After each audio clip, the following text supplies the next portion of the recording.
That's how you're going to start the show? That's your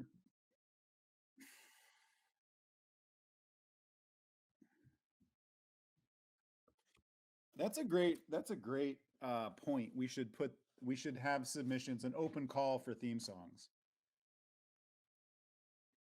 Oh yeah, yeah. Yeah. They can't hear you, Paul. Yeah. You guys aren't missing much.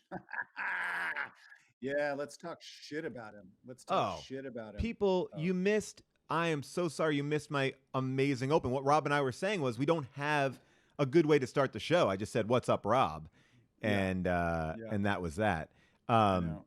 Can I tell you something for just a minute yeah, there for whatever that was? That was like 10 seconds where they right. couldn't hear you. Yeah. It did feel like my own show, and that Wow. felt good. Well, That felt really good.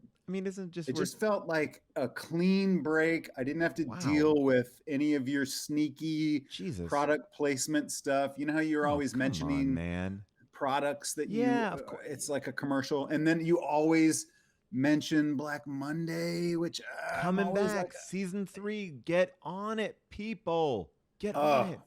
what I'm saying is it was nice to just have me, I was imagining me talking to Ron Funches one-on-one, but whatever, it's nice to have you, I guess. Well, It's nice. that's really, now I'm feeling really awkward about the show. I will say this: we do have a great show. Ron Funches is going to be here today.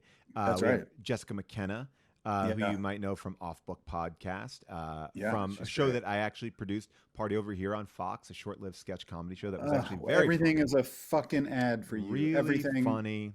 Nicole Byer, Jess McKenna, Allison Rich, and then we also have Will Hines, a master Yes. improviser, The great Will Hines. doing something that he is a guy who he loves to collect weird news, and he's going to kind of show us some of his weird news. So that will be kind of fun too. And so we have a I can't wait, big man. show. That's one of my favorite. That's always one of my favorite parts of the internet is like weird news. Oh, we I'm a love it. real sucker. I'm a You- sucker for that. I mean, man alive, this has been a big news week Yeah, right this now. is this has been a big one. First of all, we should in all before we start dicking around Yeah. like hearts go. I mean, we're thinking about all the people in Texas. I know they can't see Yes. this because it's freezing and they don't have power, but like, yeah, that is a harrowing, scary situation, and so we're thinking about all those people, It's and just we'll pop up. awful. And there's a Yeah, lot of ways to help and a lot of ways to help very locally. We're going to actually pop up a little thing in the chat. And there are just as simple as like Meals on Wheels in Texas or reaching out to the urban leagues there that are doing all this amazing work in this time. I think Beto has some cool like phone banks where you can like Yes. call people and just check and see if they're okay, and they've been like helping a lot of people that way. And I know that Ted Cruz shot down to Cancun real quick to just make sure that, Yeah. just to make sure everything was cool down there. Yeah, yeah. Well, that's the thing, man, is that I know a lot of people are suffering in Cancun, are Yeah. suffering in Texas, but he has to make sure that it's not going to be that cold down in Cancun. So I think that's what in his defense, I think he was Right. going to just see how far down the cold weather went.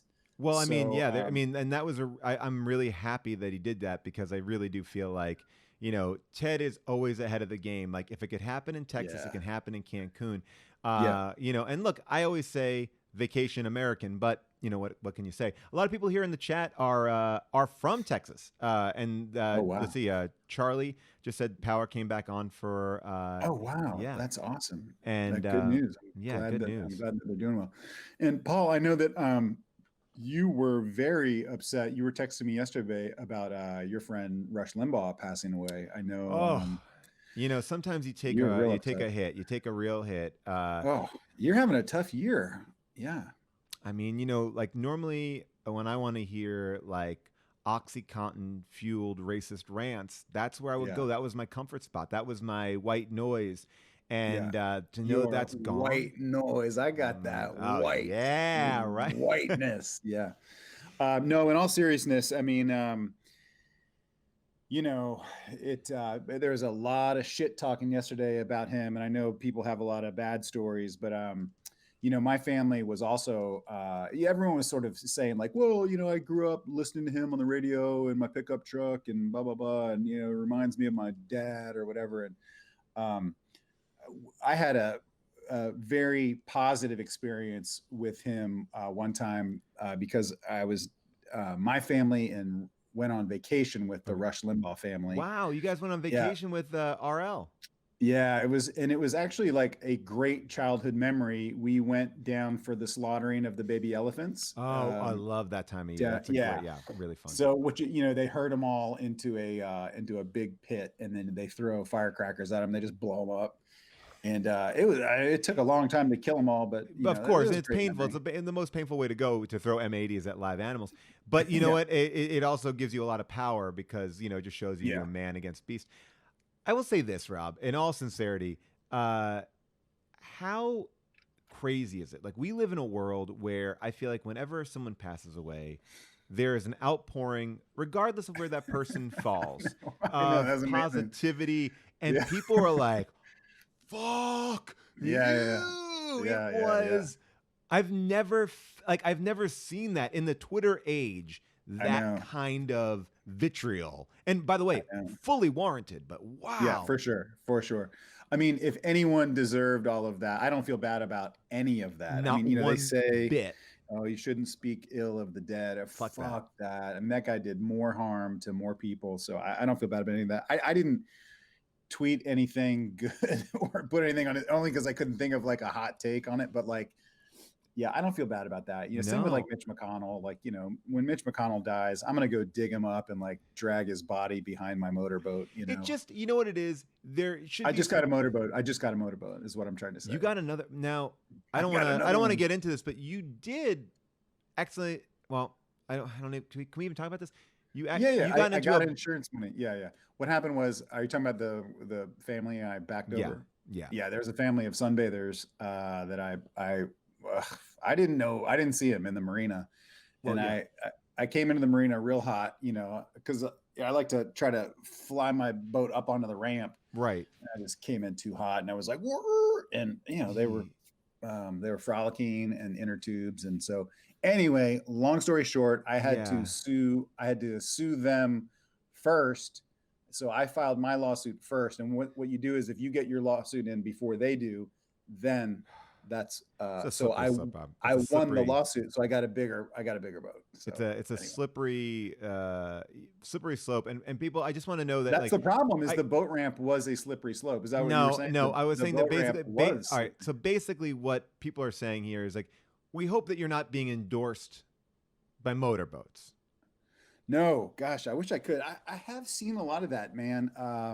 I've seen a lot of celebrities getting endorsement deals, and Yes. I wish I could get one going. I mean, look at us every week. Look at this. I wear glasses. Why don't Like glasses sponsor me? we Or need to get a look at this. sponsorship here. These are skis. Send me skis. I drink alcohol. Come on. Look, we advertised, or I did at least, the Rocks tequila last week, but I didn't get a case of tequila. But we are looking for sponsorships, and we're looking to people that have been amazing with it. Like I mean, like George Clooney and Randy Gerber. They started My best friend, Casamigos, my best friend in the world. right? And Started Casamigos, and now he gets to ride motorcycles around with his buddy. And who is the other guy, by the way? You Randy knew him? Gerber.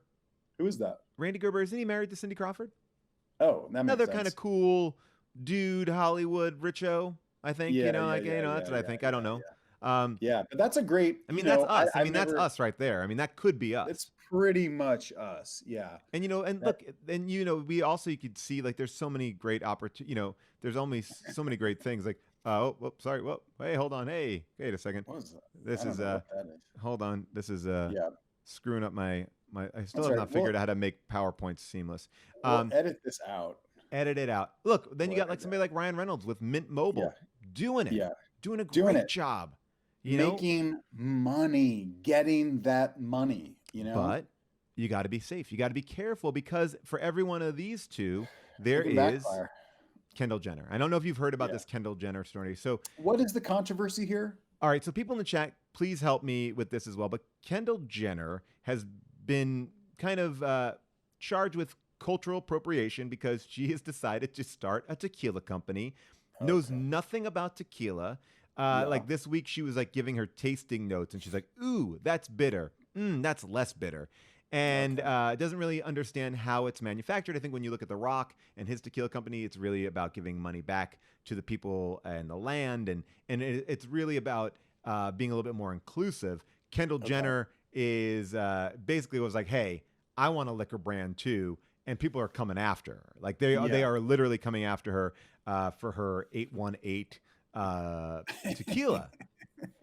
But It's yeah, so little thought went into the branding of this. there's There nothing. was just some executives were like, let's just fucking get Kendall Jenner. We'll give her 25% of the company. Oh, it's so funny to be like, I can launch a vodka, I could launch a liquor. Like it's like, Yeah.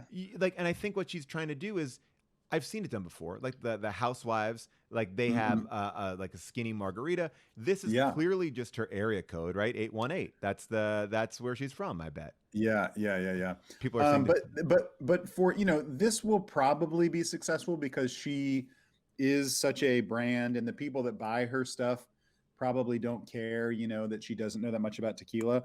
But to your point, I've seen a lot of them fail. I've seen a Oh lot yeah. of bad ideas where I'm like, oh, you idiot. Oh, Why did you think that was a good idea? I mean, well, the most classic one was American Tourister. With we were talking about this earlier with Ted Oh, Cruz. yeah, I mean, yeah. when he got when he got Bad involved, timing. bad Yeah, bad timing. timing. I mean, they just launched that campaign too. When life calls, be ready, American Tourister.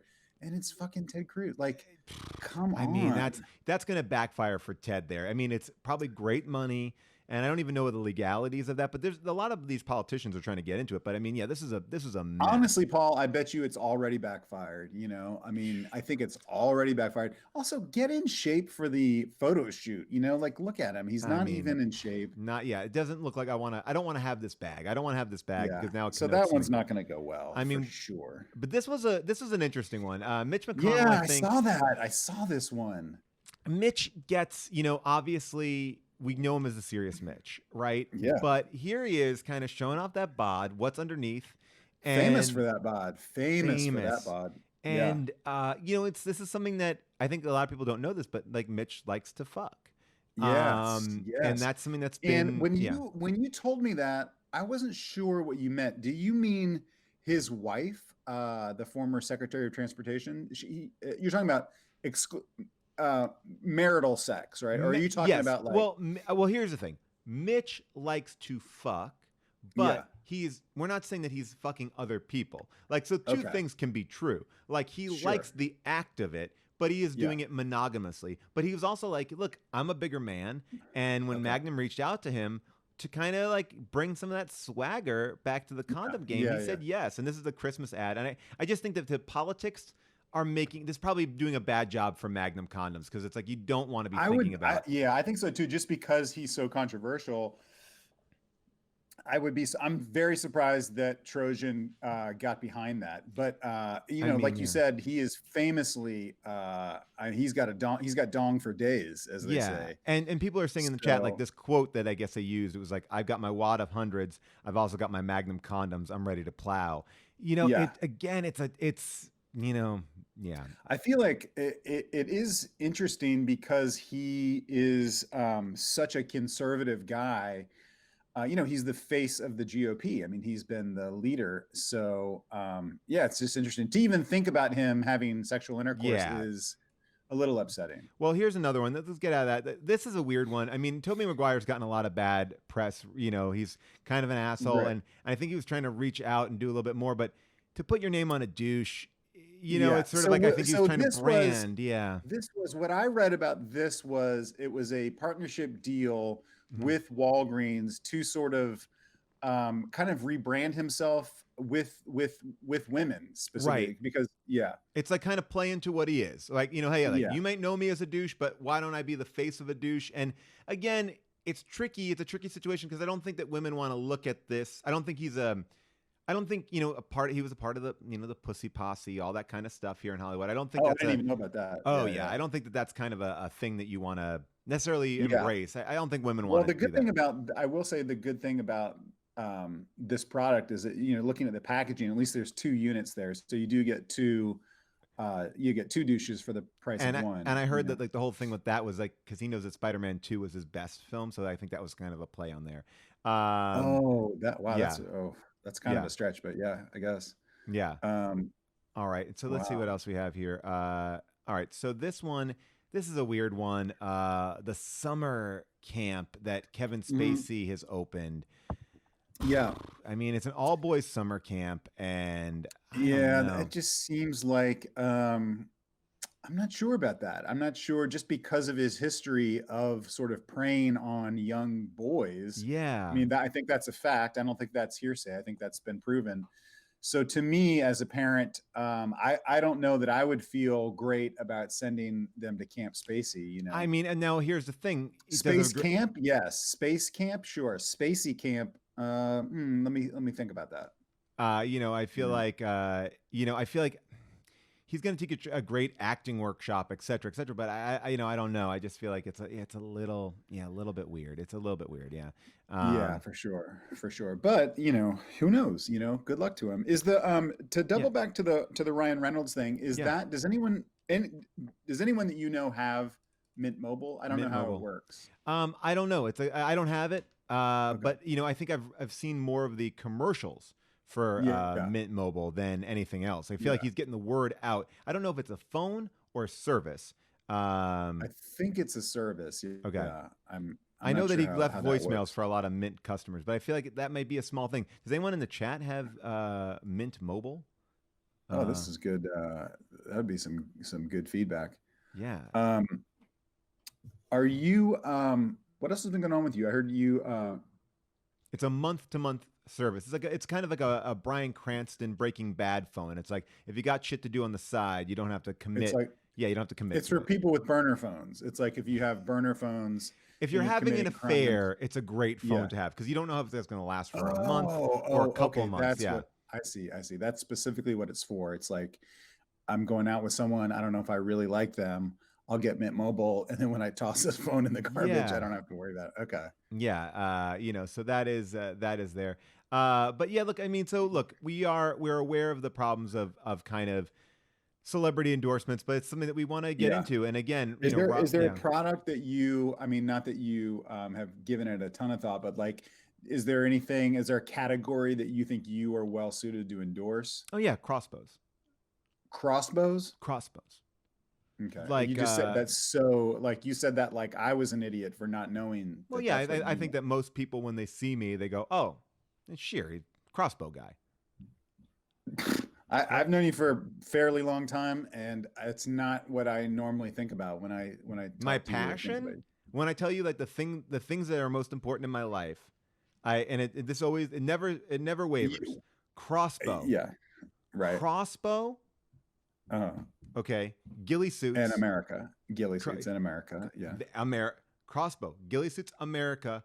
yeah, My first child, my yeah. second child, Oh, my thank wife. God I was Yeah, okay. that's the way it always goes The way down. you phrased that, was, yeah, it was weird. I was worried about your second child there because you emphasized your first child so much that I thought like, oh, No, yeah, you know, I just want everyone to know, like, yeah. But what about you, Rob? Do you have anything that you would, maybe advertise or get in there? I, it's tough because there's so many products that I like. I mean, Yeah. we've talked a lot about, I'm addicted to Raid bug spray. Oh Did we talk yeah. about that? Yeah. So Well, I've been you're sometimes addicted to it, like not as someone who uses it to kill bugs. You're addicted to it, like you huff it, I right? huff That's it. your. Yeah, yeah, I huff it. I spray it into a garbage bag and then I huff it. And the interesting thing about that is I haven't seen any research that says that that's bad. No, it's very And bad. It's awful. it It's yeah, it's it terrible for gives you. me a rush, like a superhuman strength. Like there was a guy that was jogging in our neighborhood the other day, Right. and I didn't like the way he was jogging. He was just like he just kind of had a weird way of Yeah. running, and so I just huffed, all this Raid bug spray, and then I went after the guy and just went crazy on him, like just went crazy. Okay. And I don't think I would have the courage or the confidence to do that if I hadn't been huffing that. So yeah, Raid, I guess Raid roach spray. I would do a commercial for them. First of all, when you use Raid roach spray, Mhm. you seem to I get all roached up. black out large chunks of time. I'll talk to your wife. And I've missed days. Yeah, I've missed but by days. the way, Like, I just want to talk about one thing, which is someone corrected me in the chat. They said, "Does Paul know he has 3 kids?" I do not have 3 kids. I only have 2. someone was going after us. Someone was going after us for joking about which Jenner was that? Kendall Kylie, who was that? or Kendall Jenner, yeah. Kendall. Someone was saying that was us making fun of her was like the people Like going the after Britney Britney and Spears. stuff like that. I think the Yeah, issue I is that disagree. yeah, because she's not doing any of Yeah, the cultural work that The Rock has done with his tequila. Like, it's not about can they make tequila. It's about the work that they do behind the scenes to make sure that that's the grief that a lot of people in the business right now, in the spirits business, are getting upset oh, about. Look, I'm in the yeah. I'm spirits not business. even aware of the controversy, but I'm down to make fun of the Jenners all day long, just because they endorse everything. That's my Look, yeah, at a stance certain on that. point, yeah. And and somebody is now telling me in the chat that they're telling me something that I have a 3rd kid, and What is not going on? What is now. going on with your 3rd kid? What is going on with your 3rd kid? Because I've seen a campaign that says "Save Paul's 3rd kid." Megatron is, until I see literal blood work, I don't think that Megatron is my child. But you do call him Megatron. You call Well, him I by his named name. him. Yeah, I named him. But that's something because like I have Yeah. this community app and people can text me stuff and they're like, "Hey, I'm having your baby. What do you want it to be named?" And I said Megatron. I thought that would be fun. Yeah. But well, look, we'll get into my 3rd kid. We actually have we have a top-notch guest today. We have a Super great guest. guest. He not Yeah. only is he hilarious stand-up comic, an actor who has been in some of your favorite stuff, but he also has a Twitch channel. I was watching him play Bowser's Fury the other night. Please welcome Ron Funches. Ron, Oh, what is hi. up? There he is. Hey, There he is. hey. There he is. How's it Ron, going, good to guys? see you, buddy. Good How to are you, see buddy? you. I'm doing great. Are you okay? Are you in trouble? We're just talking about my 3rd kid that I'm not acknowledging yet. That's Well, that's fine. it takes time to work up to a 3rd. It really does. It I feel does. like it would. You Ron, don't want to warm up to it. Ron, you are on Twitch more than we are on Twitch, right? You're on here all the time. I'm on there just about every day, playing games, watching stand-up comedy, watching pro wrestling, and smoking weed. Just doing my regular stuff, but with an audience. Wait, now can you smoke weed on camera? I can, because I live in Los Angeles, California, and the Oh, state okay. laws allow me to do that. I didn't know what the Yeah. rules were about. Like, if you had to have some sort of like, I get it though. Now you're in LA, so you can do it. If you're in a different spot, you can't do it. Can't do it, but Yeah. I had to look it up. Yeah. I was. Yeah. Ron, you might be impressed, Ron. We had a pro wrestler on last week or 2 weeks ago, Paul. 2 weeks ago, we had Miro, Miro right? from AEW, Oh, okay. Yeah. Yeah. formerly Miro. Yeah. Rusalov from No, that's WWF. not his Yeah. name at all. What was So it? you really just lost it. You had Wait, it for a second, you got points, then you lost it real quick. I did. I really. You should have stopped. I should have. I hadn't. Rusev.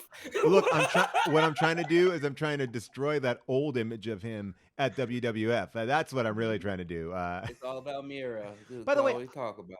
I was trying to explain to Rob like what is so good about AEW, and I mean this sincerely. Like it's to you who is a big, you're a big pro wrestling fan. Mhm. What do you like about it? What does it bring to you different than other things? Or are you not a fan of AEW? You don't have to be. No, I'm a fan of AEW. I'm a fan of pro wrestling in general, but I love AEW just because it brings back options. It brings back new people and more creative control. I think more and more as I get deeper into my life of comedy, I value that creative control. I value being able to put input in, and I think you see that a lot more in AEW as opposed to a place like the WWE. Now, talking of that, is there anything like what do you regret anything in your career? Like Rob and I both realized that one of our first gigs was a thing called Meow TV, which is television for cats by cats, paid by Purina, that aired on Lifetime. Why would you regret that? That sounds amazing. Well, look, it got me a bunch of cat fans, and that's what's kind of fueling this Twitch. Majority of the people in the chat are cats, sentient cats. Do you have anything that you like regret or that you did like in the beginning? You're like, oh, I'm glad that that's not out there. Or you, but you kind of came up in a time when like whatever you have is going to be out there for a while. Like I feel like when I first started, YouTube was not necessarily a thing, so things could die. Yeah, No. you used to be able to do garbage that would just go away, and no, now everything is archived. I'm lucky in that regard. I think my manager has always been really nice about looking out for me for stuff like that. I remember particularly I wanted to do this commercial and I was really broke, and I think it only paid like $1,000 or $2,000, and they wanted me to basically dress up as a giant roach and act very, as they put, urban. Oh And so I was no. like, this doesn't sound great, but I could surely use $2,000. And my manager was like, yeah, but you're going to go through that money in a couple months or a month, and that's going to be out there forever. So Yeah, maybe don't do that. you will see like at one point someone will bring that back up. Oh man, that is yeah. So you avoided it. That's good. That is Yeah, really but I mean, there's still something you brought up. Like, I do a lot of the panel shows and talking head shows, and I think sometimes I got caught up in just like making jokes about stuff I didn't care about just to be funny. right. And in particular, I mean, I got in, and not that I like was upset about what I said, but I just meant to make jokes about Britney Spears on Lights Out with David Spade, Right. and I kind of aimed them in a way that like I was like, I don't want to talk about like mental illness. I don't want to talk about things like that. But I want to focus on like she comes from a white trash family, and that Right. still was like not in a positive space. And I was like, oh, I still can be like, I don't have to do something if I'm not connected to it. I don't have to be like, oh, well, you're paying me to be funny, so I get to joke about whatever you want. And I think that's a lesson I'm learning recently. Yeah, that's hard, man. It's hard because I feel like we've all done shows like that, like just panel shows like that where you show up and they have sort of a packet of things to, they send you like the week before, and you kind of write about, and you're like, oh man, I don't really have any interest in commenting on these celebrities that are addicted to this or going through a hard time. But it's like sometimes, I can remember, like I remember doing like Best Week Ever way back year on like VH1, and just like, I'm sure I said mean things about people that I don't know those people. And, no, like, it was like just, you're in a factory just churning out shit. You get a packet of 15 pages and it'd be like, Ben Affleck and Jennifer Lopez broke up. Rip it. And it's like, and then you realize like, oh, well, they are people. Like, that's how I feel about these like murder mystery shows right now. Like my wife loves, all these podcasts and documentaries. And I'm like at the base level of it, and maybe this is too serious for this, but I'll just get it in and out of it. At the base level, that is a human being who does have a family. And like, and all of a sudden, like imagine if you are the parents of this girl who, died at the Hotel Cecil here in LA. That's like that new Netflix show. Like you have to be like, everyone's talking about your daughter's death on that show. Like, it's like, it becomes like this weird thing where it becomes like, you're not a person, you're just this other thing. I agree with that. That's why I like pro wrestling. It's fun. I know at the end of the day, they're hugging each other and smoking a joint together, and then they're friends, but they go out there and try to kill each other for my amusement. And by the way, Ron, people the chat is really popping about your Quibi show. And I know that Quibi just sold to Roku. And do you know if your show is going to be available now on Roku as all the Quibi content has gone over there, I believe? I believe it is. Okay. I think it's a part of that deal. So you'll be able to watch all the episodes, a nice one on there, and free and legal, and knowing clearly that I did not get any extra money from that. So you go and enjoy. Robin, I have multiple shows on Amazon Prime that I don't know how they got there, and no, I've not seen a check. I've never seen a check. I remember. Yeah, we don't have that Chappelle type of sway where we go be like, this hurts my feelings. Yeah. Take it off. There's no Ron, Mr. Roku. Ron, are you recording your podcast these days, or are you in between? No, I still record it every week. I even do the it's an interview, and I do my affirmations, and we record the affirmations live on Twitch every Monday on my account, Ron_Funches. And I've been every week. We got another one coming up with Corey Forrester, the Buttercream Dream, who I like quite a bit. And we had Josh Gondelman on recently. It's great. We're popping up all this stuff. Rob? Yeah, I know. I was gonna say No, but I didn't know if you didn't want me on, but I would love to I come would on. love to have you. I would love to Paul's come not on. good. Paul is not good on podcasts. He doesn't get it. He doesn't get come how to on, do man. it. Wait, now Ron, Yeah, you got married I did. in the like during this in this last year. So you are a newlywed again. How does it feel? Like what is it like right now to kind of have a whole new situation going on? I like it quite a bit. It feels much more, it's like the opposite of my first marriage, where we can have a big party and a celebration to kind of showcase that this is a sham and hopefully people will not see through it. And it's opposed to this current one where it's like, well, we can't invite anybody, we can't do anything, which is a great excuse to not have any of the racist relatives on both of our sides. And we can save a lot of money. We just went down there. My son was my best man. I had my best friend there as well, and my mom on FaceTime, and we just got married. Went and ordered the butter cake from where's that place? I don't remember the name of it, but you know the butter cake. If you know the butter cake, then you know the butter cake. I know Sweet Lady Jane is a cake to get. I know that the Tom Cruise coconut cake is the cake. I gotta figure out this butter. People love that. Oh, it's that cake is good. Mastro's butter cake. Oh, nice. So we ordered Mastro's and we watched 90 Day Fiance and we went to bed. And I was like, this is solid. I love that you guys watch 90 Day Fiance. Yeah, didn't even have sex that first day. I said, I'm gonna save it. Save yourself during marriage. You don't need it. Yeah, you don't need it. Like I feel like that's the most pressurized sex. I think it's the best way. Like if you're getting married, just know like let's not do it tonight. Wait, hold a beat. It's been a stressful day. You've been dancing or you whatever you got whatever. But I have to say that I was just say I bet you that people that got married during the pandemic, I bet 10 years from now, if we do research, those marriages will last and last because like you had to make a huge it was a big thing to think about. Like I'm getting married now in the middle of it. No one can come as opposed to, normally you would just throw together a huge wedding. And like you said, you can, just different circumstances. You can kind of like hide behind the giant crowd. But this is like an intense, sort of like we really doing this, me and you. You love me that much? You sure we want to go do this?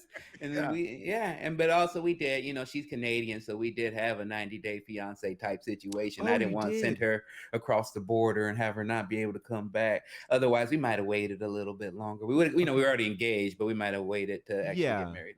Well, the thing is you can always throw a party at a later date. Like I always feel like do it. Like here's my theory. I have a couple theories in life. One is that all karaoke should be less than 90 seconds. The second is you like hit clips. You like hit clips, Gary. I want quick. Unless you're like I'll go see a concert if I want the full song. Just give me the chorus. Sweet spot. Give me the chorus and get out. That's all. And by the way, I'm giving this idea away for free, but when the pandemic is over, I'm opening that thing. The other thing is this. I believe that you should get married privately. And then on your year anniversary, have the wedding. Because then we know it worked. Then we know that, I get it. People are dating. They feel like, okay, now it's time for us to seal the deal. But I've seen a lot of weddings, a lot of marriages crumble in that first year. You knew at the wedding. I'll give you a gift a year from now when I know that it's going to stay in the marriage because it's working out. That's what I say. Wedding a year after, or a party a year please. After. Strong gifted a year after. That's a solid. I think you are. You're a true leader. Ron, you talk about when I was doing your podcast. I think it was maybe this past summer, and I feel like we talked a lot about like mental health, and I love that you talk about that just openly and keeping that in the conversation. And I felt like when we were talking about that, like it was right when the pandemic was starting to sink in for me. Like it might have been June or July or something, but it was like, I was really starting to feel like a prisoner, like how the fuck are we going to get out of this? You could see it in your hair and beard. That's right. So I'm just wondering like how when you talk to people generally now, are you starting to sense overall that things are getting better with people, or are people still I'm sure it's different for everybody, but like, you know, do you notice a trend with your guests that like, oh, there's a little bit of hope. You know, we've got a new president, we've got a vaccine, we've got, you know, some hope on the horizon. Yeah, a mix of that. There's a bit of that, and I think there's also you start to see it more come in cycles of people being like, "Oh, I can feel when I'm about to go through of like I'm just sick of this. I can't deal with it anymore. I miss my friends. I miss traveling. I miss this." And that kind of seems like it comes in waves. And in particular, it just seemed like now because Right. people are lost the holiday buzz, they lost the election buzz, the vaccines aren't rolling out nearly as quickly as people were hoping. So I think I see a lot of frustration.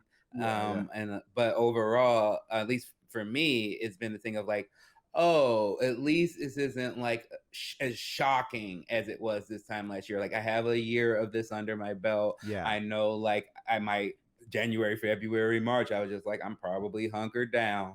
And Yeah. then maybe in the summer, I'll get to go out and do some more stuff, shoot some more stuff. And then hopefully I'll be vaccinated by then. So the fall and winter will be different.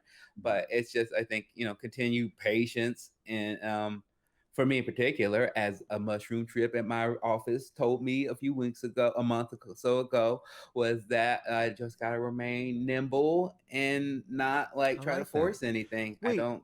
so you had you Nice. did a mushroom trip in your own office? Mm-hmm. Like, all right, so Cause I talk to me could. My about. wife doesn't do mushroom or smoke weed, so like if I come out too weird, she gets concerned. So I Of have to keep course. that.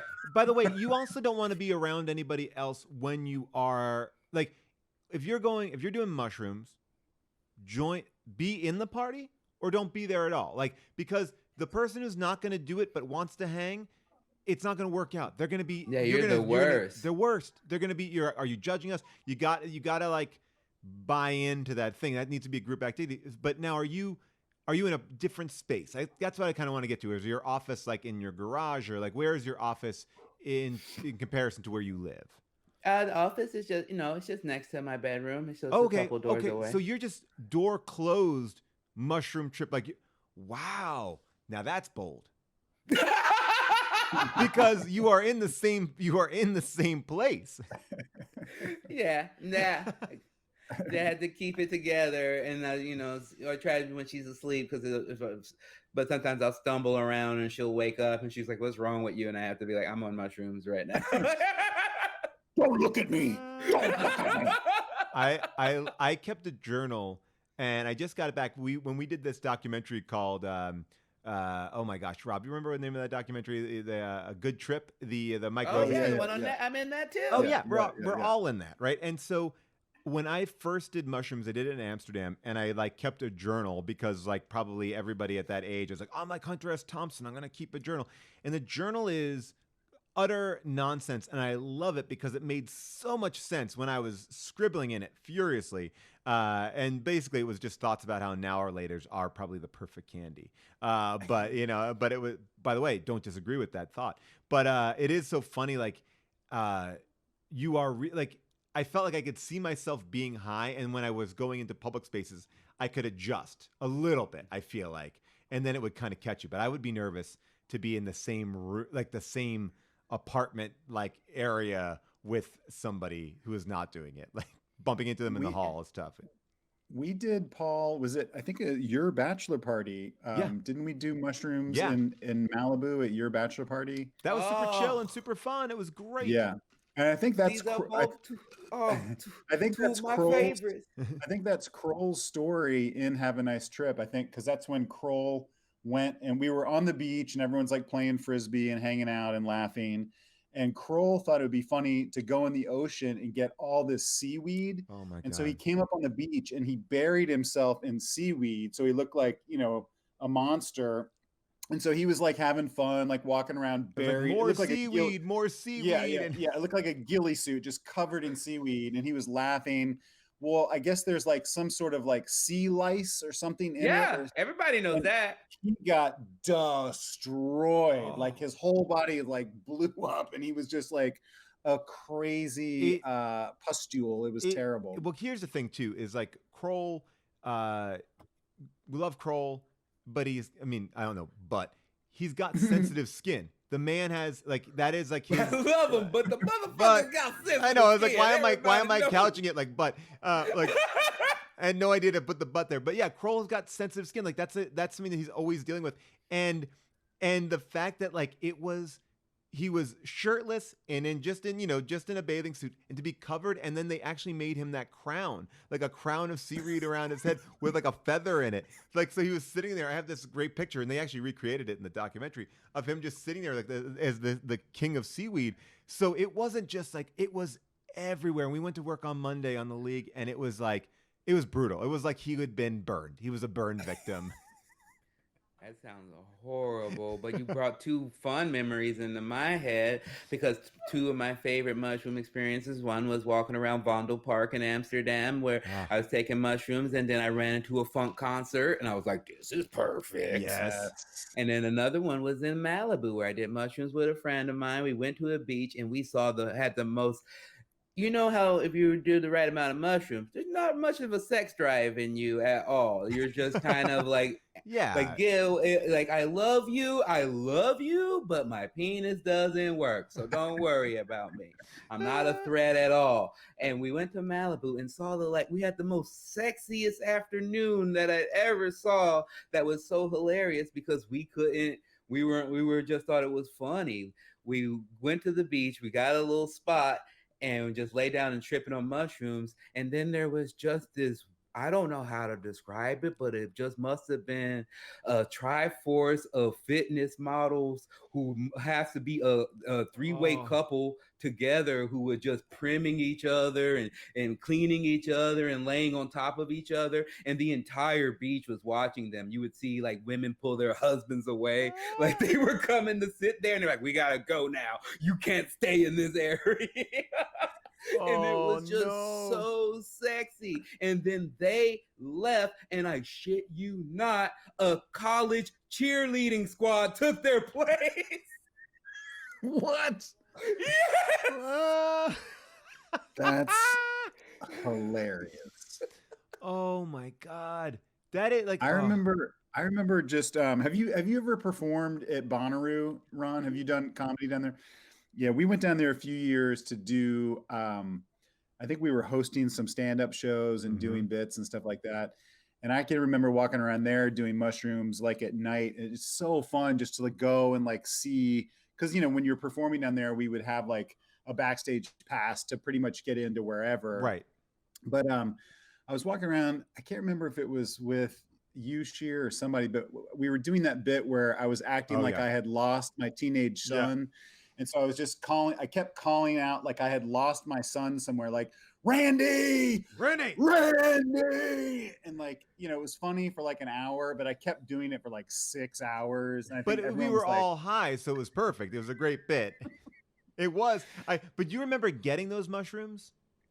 All right. So, Rob and I, we're going down to Bonnaroo, and the fun part of it was we weren't staying at Bonnaroo, like we weren't camping out, which we should have ultimately, because every night what you'd have to do is like drag yourself to some van and then drive like 45 minutes to a hotel. And at the end of the night, it was nice to be in like an actual bed, but that dragging yourself to a van after you're high or drunk was always a hard thing. So we were on an airplane going down, and one of our friends started talking to somebody else on the airplane. And the guy's like, yeah, I'm going to Bonnaroo. I got my hookup down there. I'm going to get tons of mushrooms, this, that, and the other. So they exchanged numbers. And we were like, we'll meet up with you there. And our friend is kind of leading the path. And he's like, all right, we got to go into the campground. And we like went out into this campground. And it was like, we'd never been on that side of it, like where it is just like public showers and dirt people. Yeah. And we were like walking, and it was like just going through like a refugee town, and music is going on. We're like, where is the guy with the mushrooms? And we find like his camper, and then you're there, and we're and it's like, and then you got to make, you're making small talk with the guy that you don't really know, but you're like, let's get the mushroom. But we're only here for that. We're not here for the small talk, but we will. And we're sitting around, and he's sitting on a cooler full of mushrooms. And I just remember like that, that was the beginning of this like journey, was like going out into the other world, which is like, it's it was like a great way to kind of like start it like that, like this kind of like this guy sitting like I don't know. I've never been to Burning Man, but I love that idea of like feeling like in this world, like no rules kind of exist anymore. Yeah. Have you ever been to Christian? Have you ever been to Denmark? No. There's a little city outside of Copenhagen. I think it's called Christiana. I don't remember, but it is like there's no laws there. It's its own place. So you go there, and they have a wonderful hotel. They have a wonderful 4-star restaurant, and then they also, if you walk, they have a little farmers market where you could buy, reggae posters of Bob Marley and little pipes. And if you go a little steps further, there's like, hey, this sign that says, "Put your phone away and do not run. Do never run." And you walk a little further and you start seeing guys in ski masks and AK-47 selling hash and weed and whatever you want in open air bins like you're at a freaking farmer's market. It's pretty cool. That's awesome. That is wild. Oh man, this is like that. We should go. That's where we should just do a show about this where everyone just comes on and talks about their drug trips. It's like everyone's got to go. I will say this to a lot of people in the chat right now. Like, oh, I should try mushrooms. The one thing you have to remember is that don't take more. Try mushrooms. Try mushrooms, but don't take more. Because I feel like every time I'm with people, they are like, it's not working. And then they take another one. And then it starts working. And then you fucked yourself because now you're too deep in. Mm-hmm. I will mention one other thing, which is our friend. His dad got us mushrooms one time. And his dad's like, all right, here are the mushrooms. And this is like, we were older. We were all out of college. And we were all over at my friend's house. And he doled out mushrooms. And we all went to go see like Harry Potter. And it was one of the best experiences of my life. I saw a Fanta commercial that spoke to me. I was like, this Fanta commercial, my life is like, all I want to do is live in the Fanta commercial. I feel like with mushrooms, it's good to. I've always, I've only done it. I would think like probably like 10 times, but like, it's always good to be outside and have some sort of like little adventure, like a hike, or some sort of like quest, where you're like, oh, we should try to get to this place, and then go to this and have get a this, mission, have a goal. Don't be sitting around. Although, look, Ron's in his office. Yeah. Ron, can we play a quick game with you before we let you go? Sure. All right, Rob, why don't you set this up with him? What this game is? Yeah, basically, we've just been thinking about like how you seem so nice and so approachable that you would just be friends with anyone. So we started thinking like, well, I don't know, like, would Ron be friends with just anybody at all? So we've collected a random assortment of pictures of people from the internet, and you just tell us whether it's someone that you might be friends with, or hell no, I would not be friends with them. Yeah, it's a hell no or fuck no. And we don't find anyone. And well, here's the thing: we're gonna show you a picture, and again, you may have your reasons. We don't know. It's a snap judgment thing. So here we go. Yeah. First one up is let's see here. I'm gonna get my thing. All right, it is this.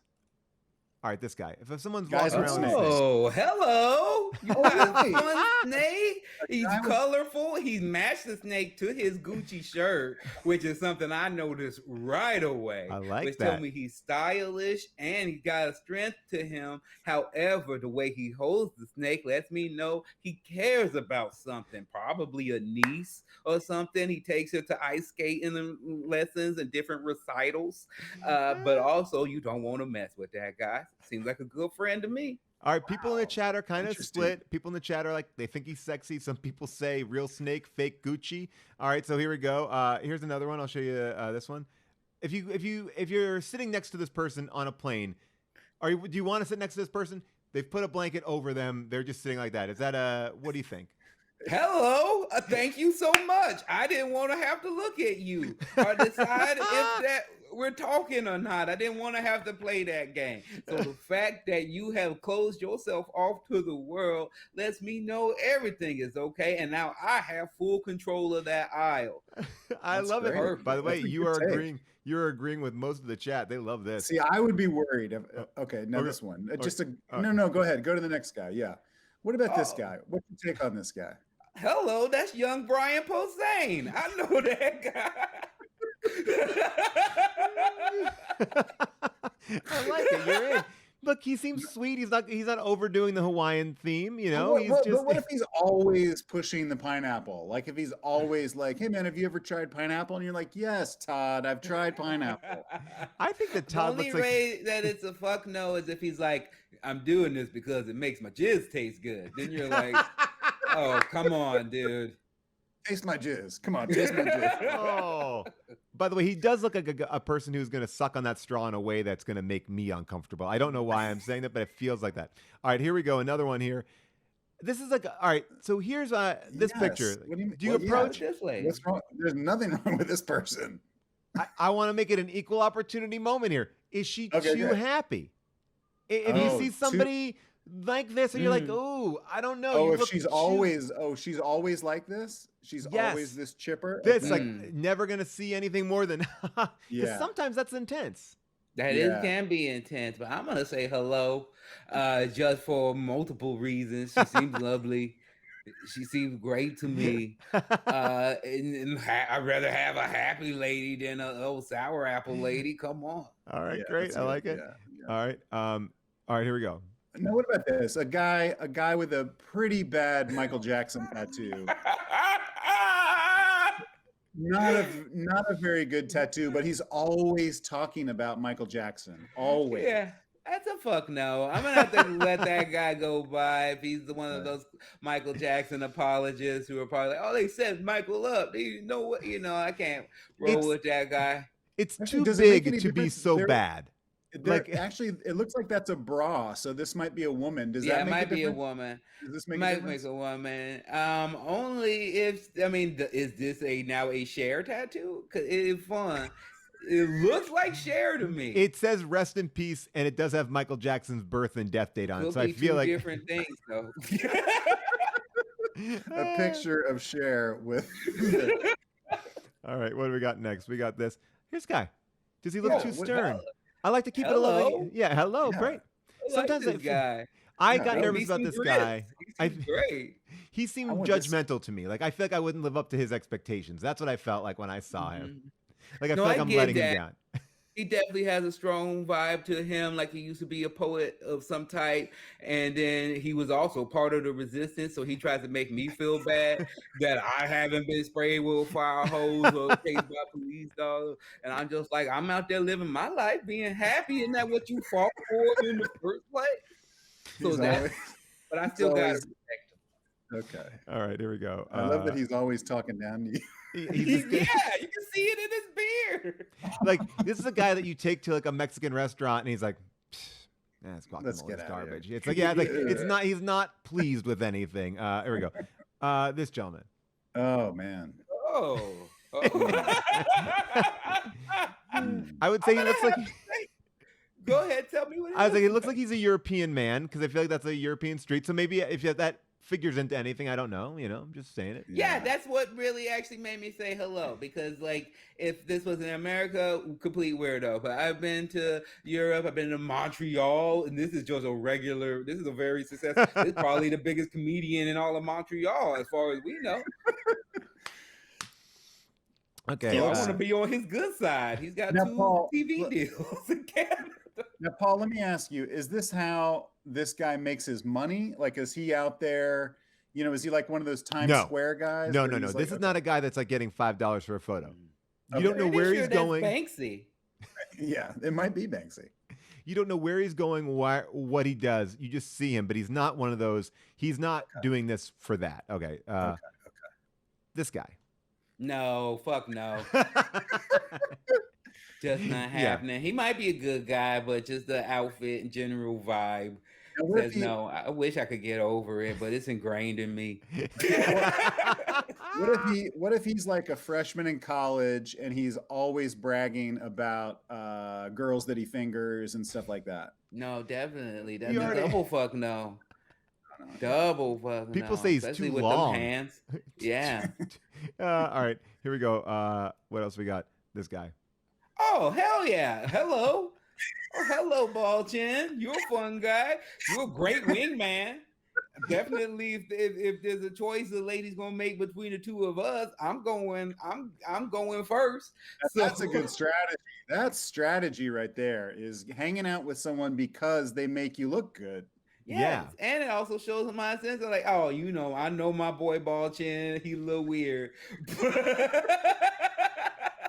I also think that like a guy with bald chin like that will like be the most interesting guy because you know that he's lived through some hard times. Like bald chin guy is gonna be like, I'm down to have a good time. I also will tell you some stories that you would never believe. Ron, this is great. You played our inaugural game of Hello or Fuck No. I think you did a great job there. Thank you. I'm so psyched to see you, man, and I'm psyched to listen to your podcast and to watch you on Twitch and everything. What's your Twitch channel? We got it right here. We're just putting it up here. Twitch.tv, Ron_Funches. I'm around every day or so, but especially on Mondays, we do Get High, Watch Wrestling, where we get high and watch wrestling.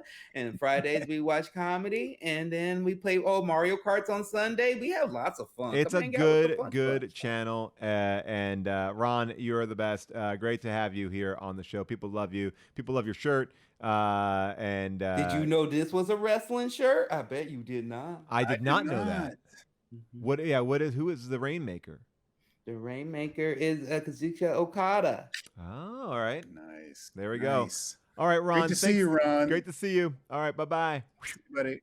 Oh, man. So fun. Ron is the best. But we got a big show. We have a big show. We actually are running a little bit behind, but we have our good friend Will Hines here, and Will. I'm excited about this, man, because we've always laughed about all the weird news out there. Oh yeah, I love it. Let's bring him in. Will, what is going on? How are you? Hey, good to see you guys. Great to see you. Yeah. Rob, Paul, nice to see you. You can hear me all right? We can hear you perfectly. Man, yeah, sound great. Yeah. So Will, we were talking about just digging around on the internet, and there's so many weird things. Well, you guys, it's kind of one of my hobbies. I like to sort of like read up on the news wires, the AP Newswire, UPI, and just sort of, if you go deep, you can find some really strange stories, and they're just so funny, and they're just sitting there in the news. And oh my gosh, we've I shared love them this before. stuff. I love to dig that stuff up and just kind of enjoy them. Yeah, I mean, so I thought I got some weird stuff from the past week. I just thought I'd share it with you guys. Yeah, let's do it. I'm going to put you in the big screen here, and we can just react to you. Here we go. All right, great. What do you got? All right. I'm excited. All right, so here's a weird one. Okay. In Quad Cities, Iowa, this week, all right, a beloved local pizzeria had a pretty bad start to the week when they found that their delivery of pizza dough was going to be delayed. Okay, but they found a pretty interesting solution. They used whole wheat pizza dough. Okay. Oh yeah, that's a little bit weird. Yeah. Right. Okay. Yeah, I guess. Well, when customers were asked if they noticed the substitution, most said no. Okay. What are?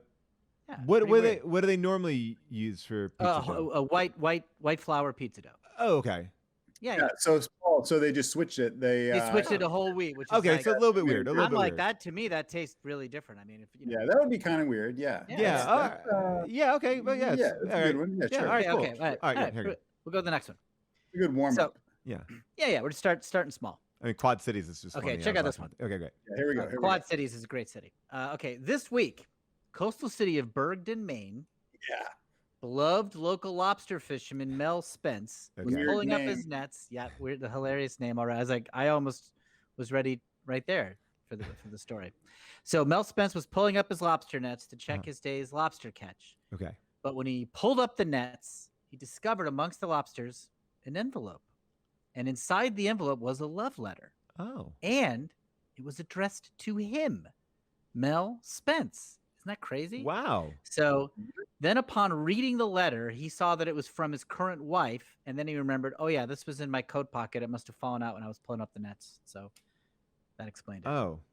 Wait, I'm just trying to get the physicality of this. So he was just he was like hauling up the nets. Right. So the letter must have fallen out of his coat in there. And then he thought it was like, he thought it was buried in the ocean, but it wasn't. Oh, man. Oh.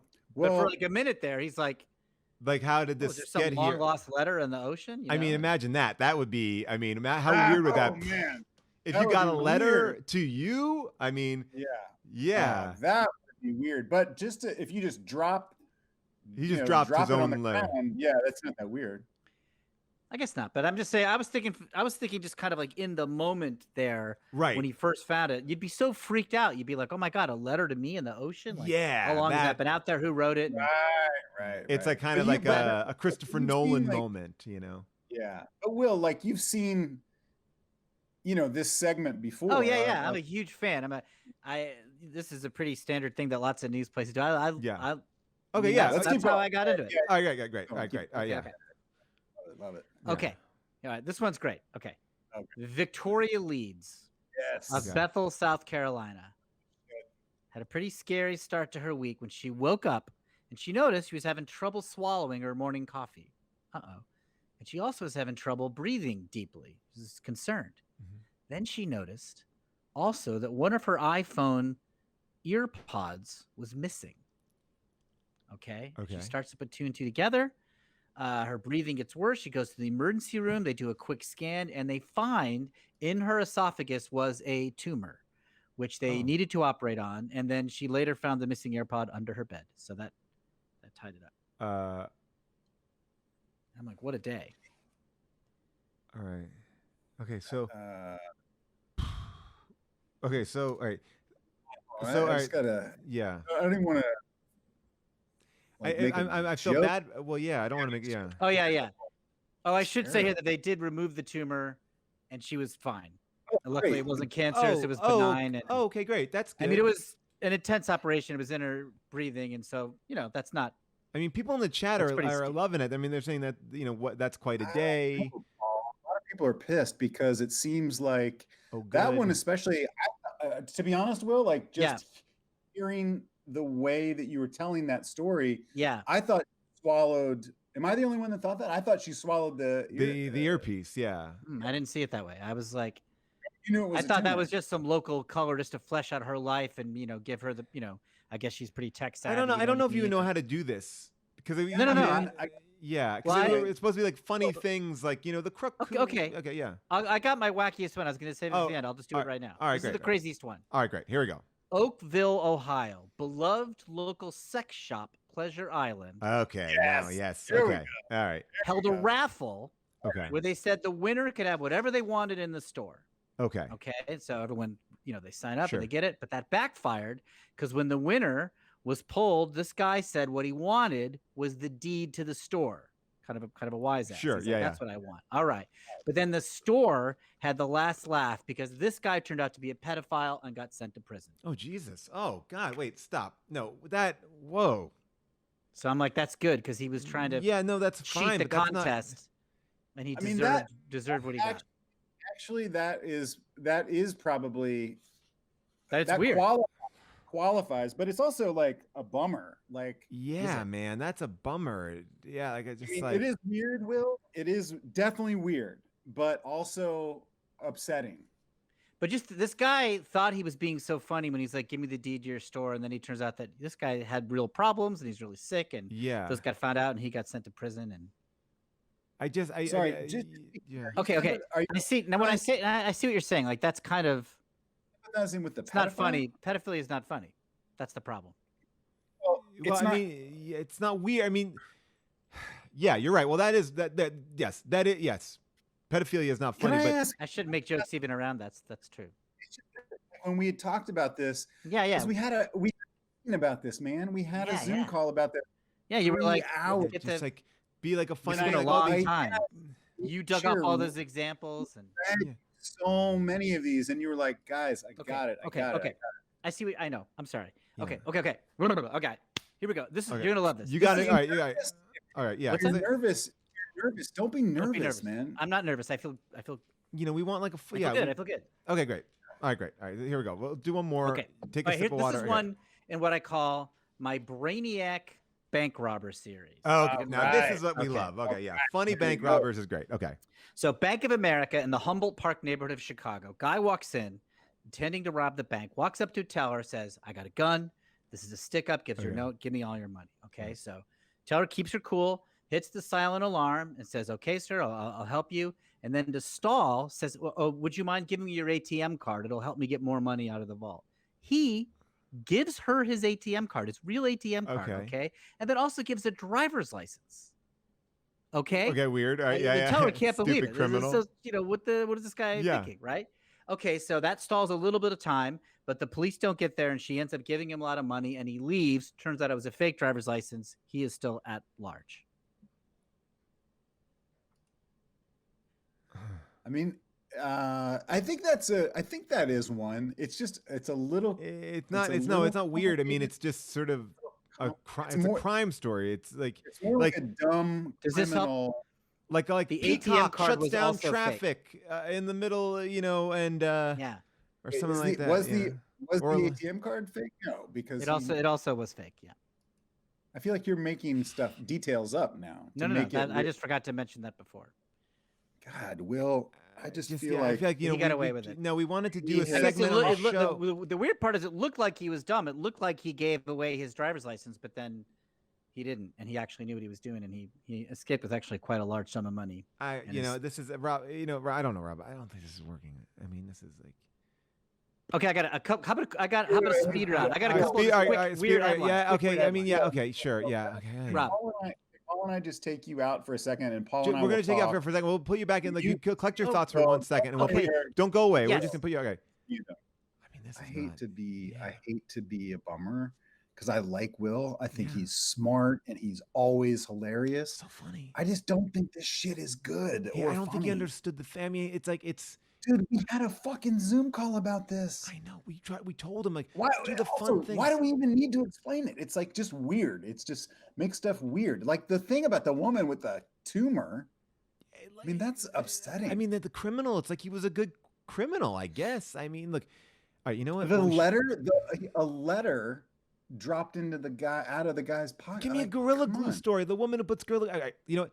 Let's do the speed round. We're gonna do the speed round. I bet you he's nervous. Try to act normal. Hey, what's going on? Did you guys figure out whatever? Yeah, we just had an issue with the thing. Now I think it's all good. Yeah, the stream. Yeah, it's all good. It's all good. So many tech issues, right? Yeah, it's crazy. Yeah. Okay. Yeah, I got a couple of just a quick weird headlines. Okay, great. Oh, headlines. One line news items. Okay, here we go. Perfect. Okay, a new study says that mosquitoes may have longer memories than we once thought, but also the study says that might not be true. Well, here's another one. Snowmen melt faster when the sun is on them. We all know that. Yeah. But did you know they also melt faster when it rains? Yes, yes, of course. Yeah. Okay. All right. Today, I got a new one. So, first of all, why are you so sweaty? You're so sweaty right now. Just like you say. Don't freak out, man. Funches on the show. I just feel like really trying to step up here. No, you're doing great. You're doing great. NASA landed a rover on Mars today named Perseverance, and they found an unusual explanation for why the planet appears red to us on Earth. Turns out that Mars is covered in red sand. Okay, we got to end this. Everyone knows. This week in Yellowstone National Park, an unusual relationship formed between a bear and a lost kitten. The bear ate it. What? And it's weird because bears, they usually don't eat kittens. No, this is our. You don't hear about that. No, gobbled it up. Just like gobbled it up. Okay. You know what? Will, this doesn't work. It doesn't work. And Okay. I'll come back. You come back on another time. We'll do another bit with you. I don't know, Paul. I don't know. Will, if you people in the chat seem to love it. People are like, I love it. They're like, that's very strange. Keep them coming. Did I mention that the guy was a pedophile? Did I mention that? No. Okay. All right. You know what? That's it. Forget it. I'm getting him out of here. All right. Goodbye. Get out of here. Jeez, man. That was a disaster. It was a disaster. I mean, Will Hines, one of the funniest people, literally wrote a book on improv. I feel like maybe he's been in quarantine too long and he just doesn't realize how stuff sounds. When you're talking about it. Nervous. I know. Yeah. He was so nervous. Look, I mean, he was pouring sweat, and I'm not sure why he dressed up. He was wearing a tie. I mean, he had all the trappings of the bit. It just was. Man, I wish we just asked Ron Funches to do it because Ron would have easily understood what that, because that's not even a complicated. Well, let me try one more thing. Let me try one more thing with him. Right? Okay, hey, Will. Hey, Will. Oh, hey. Hey. What's up? All right. So all right. How about this? Okay. He's still drinking. Oh, no. He's still drinking. Sorry, I'm ready. All right. How's it going? I'm gonna try one. I'm gonna look right here online and try to find a funny one. Okay? You do one, Paul. You do. Okay. How about this? Neighbors in Fort Lauderdale, Florida, called the police on February 8th after witnessing an unidentified man apparently taking a joyride on an excavator parked in the street, knocking it into power lines and making a getaway on a bicycle. And when the news reported the incident, it resulted in every sports fan's worst nightmare, a power outage right before the big game. About 30 to 40 minutes before the Super Bowl started, the power just went out, and crews in the Florida Power and Light attended to the problem, and then the power is back. It's hard. I guess it's hard. I'm going to use that one. I'm going to use that one. It was Wait, hard. so people couldn't watch the game? They could eventually. That was. It's very inconvenient, though. I guess I shouldn't. That's a good one. Just, I like that. You're giving Will ammunition against us. All right, how about this? All right, in the wee hours of January. Well, how about this one? These are not hard. In the wee hours of January 26th, police in Bellevue, Washington, spotted a car running a red light. So they ran the tag and discovered that the car was reported stolen. The driver failed to yield when the officers attempted a traffic stop, and the TV reporters said that a mechanical problem prevented the vehicle from stopping. I mean, that's pretty strange. It's harder than I thought. It's harder than I thought. You guys don't get. This is not hard. It's not hard. You Google news of the weird. That's what I did. I Googled news of the weird. This is the news of the I got another one. Okay. All right. One more. Jan Hendricks, 39-year-old mother of two from Sussex, England, has started a fun tradition in her neighborhood. She gets dressed up in elaborate costumes every time she takes the trash out to the curb, and the neighbors have taken to watching when she does this because they want to see what outlandish outfit she'll put on. And it's become like a neighborhood tradition. And I got a list here of the costumes that she has worn to kind of enter, just to be just sort of, I don't know, be sort of fun, I guess. Yeah. So she's dressed up as a housewife.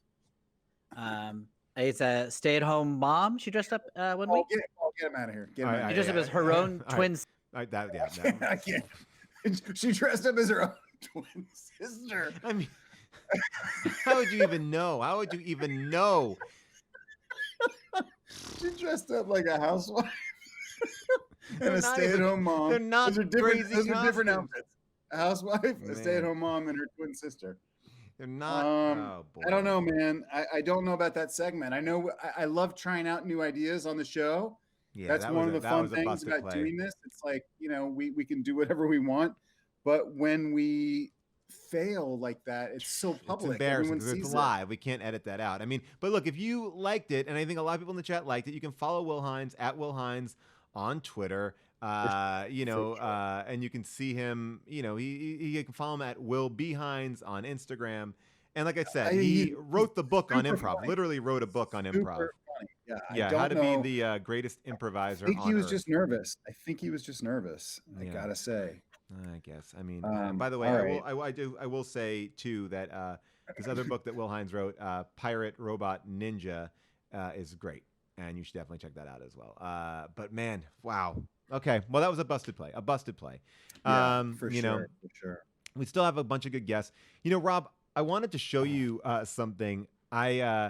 This is more news of the weird. It's not news of the weird. It's not news of the weird. This is all right. So I watch a lot of local TV. This is actually, it sounds like I'm setting up a bit. I'm not setting up.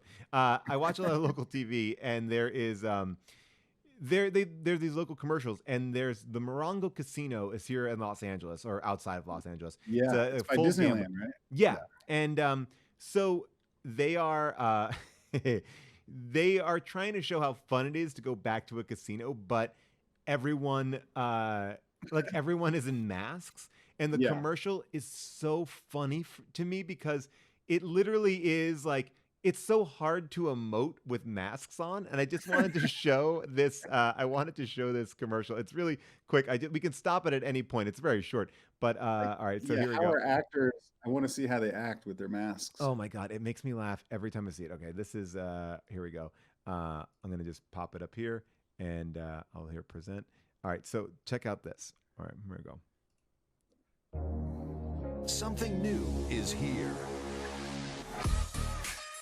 Bigger. She won. Better. No mask. Morongo. Oh, More no restaurants. Mask. Wait. Playing it what? safe. New cocktail bars. More good times. Morongo. Better and safe. Good time. It makes me laugh to see people like, and this is, I couldn't find the latest one because now they have more masks. If you've noticed in that one, there's multiple shots of people walking around without masks, but it's a little bit more in the distance. But this, the woman winning the jackpot really makes me laugh because it's so, she's got to keep it in so much. Here it is. Here it is. Safe. You can't tell if she's happy or sad. Safe. They're just saying words. I also wanted to. There's also a used car commercial that I've been obsessed with out here called Rotolo, and Rotolo gets very sad. Like he was the guy who's like, I'm a dancing dude and I love to sell you cars, and now it's like, there is no dancing, there is no hugging. Now we wear masks, but we can still sell you an amazing car. Like they've taken away his one thing. I just love all these like quickly fixed commercials. I love the Morongo thing because the director was like to that couple at the end. They're when they win, they're like doing all this head bobbing. He's like, guys, you can smiling doesn't do shit for us. Okay, you have to do something with your head like this, or do your pump that fist, get it going. But you can't tell if they've just won or lost all their money. Yeah. Oh, you brought up you were talking earlier about the Cecil Hotel thing. Have you watched that? I have. Documentary. Yeah, I thought it was great. Watched it too. Yeah. I just like that ended up being like, to me, just more sad than like scary, or because it is just like, oh, this is someone that had bipolar disorder and killed themselves. Well, I think what it did a good job of is kind of what I was saying before, which is like these internet sleuths and the damage that they caused. And I think they did a really good job. It may have been an episode too long. Yeah. Because like they really like, I think what they let you do, again, this is maybe too serious, but they let you walk down a path where you're like, oh my gosh, it was morbid. He killed her. And yes, of course. And like, and they make you bite, have the bait on each one. Morbid tried to kill himself. Justice for Morbid, man. That guy was so sweet. People don't know what we're talking about. This is I'm sure you do. This is a documentary on Netflix about a hotel here in LA that is now closed down, but this is a few years ago, a woman disappeared, and there's this crazy footage of her on the elevator where it seems like she's being, attacked by a ghost or a person, we don't know. And it really is just someone having a breakdown. She stopped taking her meds and and killed herself. And it's terrible, but all these like internet sleuths have like kept her memory alive and created these crazy scenarios. The whole web sleuth thing to me seems so hilarious because I mean, one, if you think about the amount of work and the amount of hours, and like there's a couple shots of all the web sleuths that go to the Cecil Hotel, and they're walking around, and they're literally like, there's one part where they get on the elevator and they're all standing there like filming each other on the elevator. It's bananas. It's so funny, but what's so great about it is like the way the documentary plays it out. It is such a fuck you to them because they've interviewed these cops throughout the whole thing, and they make you start to think like, oh, these cops are idiots, they're guilty. But I think that's what actually is the best part of the documentary, because when you get to episode 4, and it's the same interview that you've been seeing with the cops, and the cops go, okay, so now here's what happened. Because they're always saying like, oh, well, they think this, they think that, they think this. Like, but here's what happened. They have it all like bop, bop, bop, bop, bop. You're like, oh, yeah. I'm a fucking idiot. But I swear to God, when I saw that, like the name of the TB drug was her name. That's crazy. Yeah. the test for tuberculosis, which had broken out on Skid Row, is Elisa Lam, or Lam Elisa. Yeah. That is a crazy coincidence. And the other weird thing was that the address of the bookstore that she went into, like the IP address of the last bookstore downtown, is if you plug that into Google Maps, it somehow goes to her hometown in Canada, or like, so there's just weird there's a lot things of synchronicity, but I mean, but how much power that has. Anyway, I hope we didn't wreck it for you all if you've not seen it. I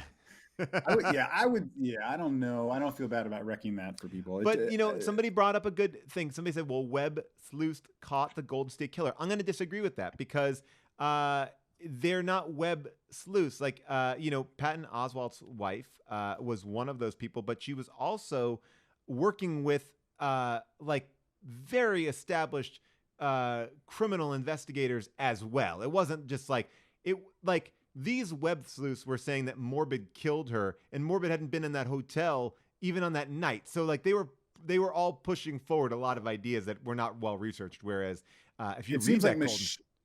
It seems like Michelle was working in conjunction with the detectives and stuff, whereas the at least at the Cecil Hotel thing, that was just a bunch of I have an opinion. I have an opinion. They didn't really have any information. Yeah, and they said she's working with the cop, and there's so many great books about it. But let me say this for the record: if there are any Webb sleuths watching this, and I get murdered, please try to solve the murder, because it was probably Paul that with a crossbow. I would never even know how to work a crossbow. Aha! What?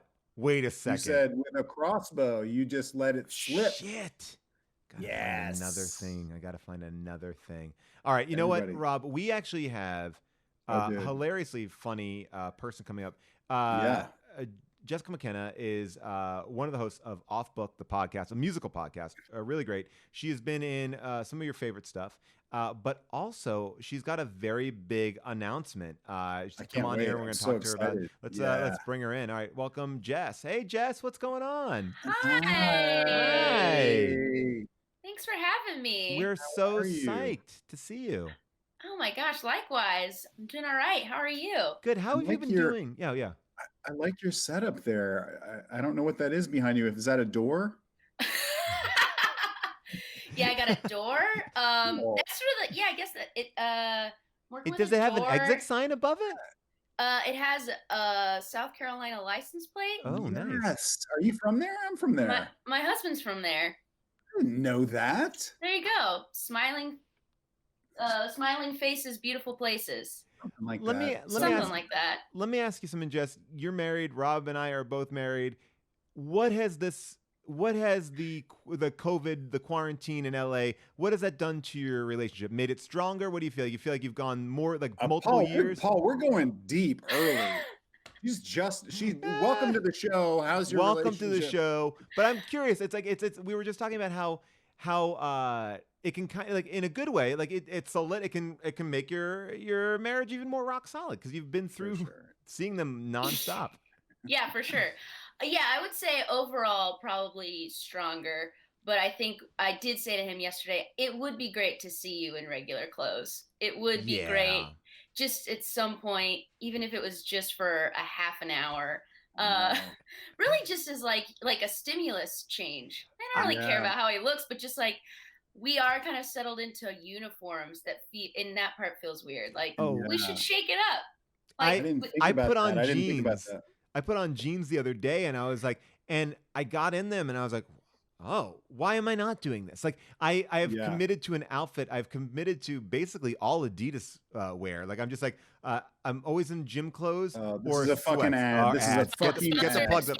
Yeah, always. But it is a crazy thing. Yeah, you just get into it. A friend of ours said something that I thought was great advice that I have not heeded. And he was like, I've committed to wearing a collared shirt, like a button-down shirt. Whoa. And I was like, oh, that must feel nice. I have not. I've worn, 6 T-shirts the whole time.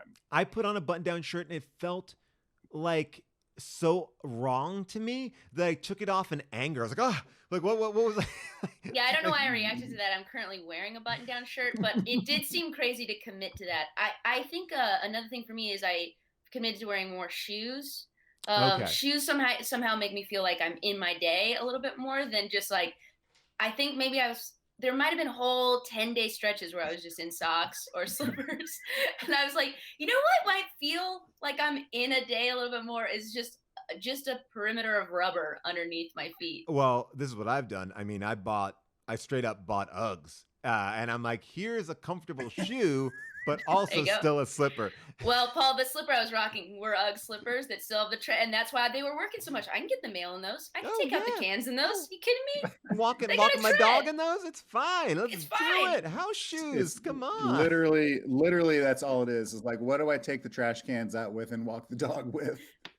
It's so dumb. And I know many people are working in real establishments where you do have to get dressed up. We are not in those moments. We are basically, everything now is done for us. I think majority is just on these Zooms and stuff like that. So as long as really top up, that's all you got to worry about. That's right. I mean, I will say my pants do not match this shirt. Yeah, and they nor should they. Great. You know, it's a really wild legging under here. So you know, let's drop all pretense. That's the best part is when you do see the bottom. Like I saw somebody walking around the other day and they were in compression tights and they're like, this is what I rock now. I'm like, no judgment, but it is shocking when you see the bottom half of somebody. I mean, I think that's even part of it. Yeah. Have you guys been to the beach at all? Have you, like, I don't know where you live, Jess, but like if you go to Santa Monica, like just as far as like mixing up your day, that blew my mind. Like we went to Santa Monica on Christmas Eve and I was like, I forgot about the beach. Yeah, we've done a fair bit of like camping and stuff like that. So there's been a good amount of nature injection. But I did go to the beach once. I don't know why I only went once. But yeah, it did feel like I'm on a sand planet now. Yeah. We went to Oregon and we rented this house that was on a beach. It wasn't like beach weather. It was cold. It's Oregon, but it was so amazing to be like, oh, right. Like you can leave. I feel like that was the thing that we didn't really register until a little bit later in this pandemic. Like, we're not like contained to our house. Like we could go to another like once we understood that we're not gonna lick the cabinets or whatever, like we're gonna be okay, but it was like that was like eye-opening and like every day just and that's one of those great lessons you can take post-pandemic. A lot of people say, what are you gonna take from this? And Paul, you can take don't lick the cabinets, just kind of across the board. I would used to go to Airbnbs and lick the cabinets. That's how I know I feel safe and I know who someone in the chat just from Texas just is like, oh, boo-hoo, you guys are talking about sorry. I totally absolutely yes. Sorry. Good point. But it's hard. Okay. Yes. Good point. Yes, we are. Look, we and we'll pop it up. But these are not problems. We're not sitting here saying that these are the world's problems. No, do not feel sorry for us. Yes. You can go into the chat right now. These are great places to go and fund different organizations in Texas for the disaster relief that's going on there. And Jess, Jess, I was going to ask you. I am not great about tracking everyone's podcast. What your podcast is? People singing. It's one of the greats. Oh, thanks, Paul. It is my comedy partner Zach Reno and I, and like an in-house family band, and a guest improviser musical. Oh, wow. And it's called Off Book. Yes. Oh my gosh! Yeah, you got it. We got it already.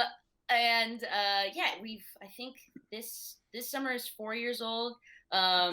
Yeah, so I mean, it was really wild to navigate the internet ability to get rid of musical latency, like the latency of the internet. Yeah. And we have like, I just really feel for one of our guests right now. We're like, okay, and come in for what could be a 2 to 35 minute setup of technical components, depending on how strong your internet is. Okay, let's try. All right. So June wasn't able to do How Did This Get Made today, and Jessica Sinclair, we had her on our live How Did This Get Made show, and it was a live show and it was a streaming show. It was super fun. It was one of my favorite episodes that we had done.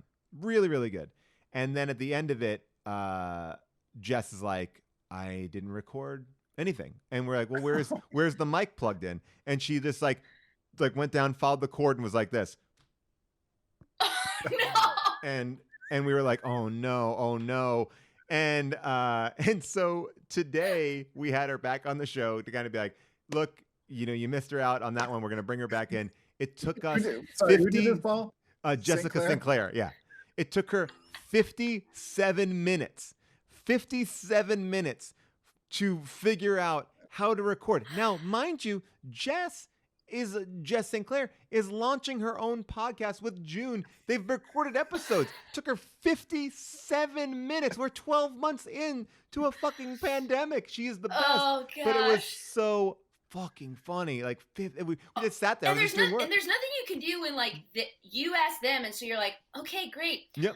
Brett's gonna drive your screen for a second if you're comfortable with that. If you want to take a moment to move anything off your desktop, it might be easier at this point for him to just go into your settings and say, yes, please download this third app that you have to approve because your Apple wants to say, don't put this on your computer. Please put it on your computer for us. And then if you could record separately and make sure your mic is testing. I mean, it was sometimes we get lucky. Sometimes we get lucky and truly we set up in 5 minutes and it feels like it feels real and we're like it feels so great and it's this great beacon of normalcy. And then sometimes you're like in a hot room while your husband is using your iPhone as a hotspot and just because you're like can't share internet anymore and you're like, yeah, okay, you want to find a different day? Like maybe we should just call it. Like how good is our made up musical gonna be now after you've gone through like what is amazing is somebody put this in the chat too, like people like 12 months in going, podcasters, I don't have my microphone yet. What are you waiting for? Or like and then what she said June was on Bitch Sesh last week and Cody, who's my producer on How Did This Get Made, she was like, hey, can you get me June's recording? And I went down, talked to June, I'm like, hey June, can I have the recording for Bitch Sesh? And she's like, no one told me to record. I'm like, wait, but you were on a podcast. Do you understand? Oh my gosh, I'm saying all of this and forgetting that June literally did this for Off Book, but she was an absolute sport. Like, I think she did have about a 35-minute setup. And she was already like, hey, I don't really want to do a singing one, which we've been doing in pandemic because we're like, yeah, come do something different. And she was wonderful about it. But it was like, no, it's okay, one more thing that you need to open and we're just gonna set up another thing on your computer. My other favorite thing is when you do share screens with people, what you see on their screens. Like Sinclair had everything that was pre-installed with the Mac. I was like, maps, reminders, notes. It was nothing personalized. It was like, that's how it came. And we're like, you could take those out. And she's like, what do you mean? I was like, my favorite thing about St. Clair is, and this is totally not related to this stuff, but she is very easily frightened. And we had her on this show just to chat, just like this. And Paul and I think it was around Halloween. And so Paul and I had pre-selected just scary, like movie posters or like, creepy images pictures. like Freddy Krueger, Hellraiser. She lost her mind. I mean, just looking on her computer, it's like, this is a computer. It can't get you. But she was literally freaking out. It is one of my favorite things that you can watch it on my YouTube page. We have like the thing up there. You can see Jess frightened out of her mind just to see the leprechaun from Leprechaun. Not even doing anything, just posing like. Man. I remember as a kid, I couldn't watch the Blair Witch Project trailer. And I remember there was a time that my sister wouldn't mute it and I hid behind the couch. I mean, I it was like, I've seen this trailer now 100 times and it's just a girl's up her face. Right. Yeah. But I remember, and my sister just like taunted me because I was like, I don't want to even listen to it. And she was like, I'm not going to mute it. If you're trying to stay up late, don't be a baby. Low level terror, I really do understand. No, it's like I love a good scare and also like a ridiculous scare too. Like June and I will be watching these murder things. Like we'll watch a thing about like a crazy husband kills wife to marry nanny who never showed any interest in him anyway, kind of MSNBC thing. And June is like, lock the doors. I'm like, because of the husband? Like, why would the husband now be in our house? I would be me. But you can definitely creep yourself out. Like I've been doing a dumb thing every now and then on Instagram where I just have people, just normal people, come on and tell a ghost story, like something that happened to them. So it's people I don't know. It's just like weirdos all over the country, and so. I sort of put it out on Instagram and then they DM me the gist of it. And then I just say, in an exchange with them, I'm like, are you serious? Is this real? And they're like, yeah. So in 100% of the time, no one's like, it hasn't been a joke. Like everyone's taken it seriously. So it's really just me sitting there for an hour on an Instagram live, listening to these terrifying stories. And, I don't know what anyone believes about ghosts, but these are people that by and large are like, I don't believe in ghosts, but I can tell you there was a child in my basement who was like dripping wet and then he disappeared. Like, so you tell me and so anyway, I've been doing this for like, whatever, like, most of the pandemic. And the last time I did it, I could not sleep. Like I could not sleep. I just had like just bad vibes. And I told my wife, I was like, I don't know if I could do this show. I got to take a break from this show. It's just like so scary. Or at least do it over breakfast. You have a whole day to get out of your brain. I do feel like the scariest ghost stories are the ones that are not sensational. They're just matter of fact. Like there's like, and like my friend BJ told me this story about his aunt. I mean, I'm going to really compact it and just say that his aunt was staying over with them. And she was like, they had like a little room outside. Like, I feel like they renovated like a trailer. And she was like, that was like the guest room, the trailer outside. And so at one point she was like, I'm just going to get my glasses and I'll come right back. She got her glasses and she never came back in the room. And then like the next morning they went out to go find her. And she's like, I'm not going back in the house. And like, why? And she's like, well, last night when I went to go back in the house after I got my glasses, there was a Native American man on a horse standing in your living room, like where the other room was that she had to walk through. She's like, he didn't say anything. He just wait. Who said this? This woman, like his aunt, basically came back into like where the pool table was and saw a Native American man on a horse, just stoically staring at her. To which then her father says, or BJ's father's like, you saw him? And they're like, wait, what, you saw him? And the father's like, yeah, I haven't told anybody because I thought I was going crazy. We have a Native American man that is in our pool room. And then I feel like somebody else in the family is like, I've seen him too. And they realize, and this is like, I'm compacting this like 45-minute long story to like 2 seconds. They realize that when they first moved in, they took down this painting that was in their house of like a Native American tribe. Like there was some sort of artifact that they took down. They found it, they put it back up, and no one ever saw it again. Oh my God. Oh my gosh, Rob's not gonna be able to sleep. Well, we've been doing this so often that like someone was telling me a story about a ghost baby, and oh no, get him out of here! Get him out of here! You get out of here. But Jess, Cheer was telling me, and I haven't heard the whole story, but that you are doing like a new project or something, like some sort of.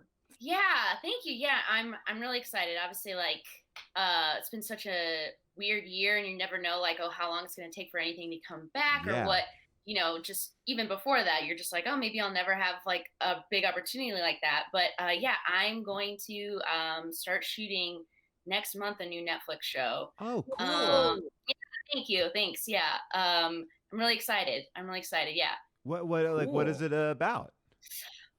Okay, so it's pretty exciting because I had to sign an NDA at one point because there's just some big I mean, but yeah. And this is going out. This is going out live, so it's not like it's going to be an NDA. Sorry, what is an NDA? Non-disclosure agreement. So, but I'm pretty sure I can navigate. So it's called All the Teens a Stage, and it's I'm sorry, what is it? All the Teens a Stage. Okay. And I play a geography teacher in a dystopian future at a prep school for kids who have shown culinary magic. Okay. So I just want to like it's back because there's all right. So I know it's like so you're a geology teacher in a geography school, teacher. Geography teacher in. Sorry, geography is maps, right? Yeah. Maps and rivers and plateaus and it's like a magic, like it's a Harry Potter kind of like a magical. Oh, like mountains.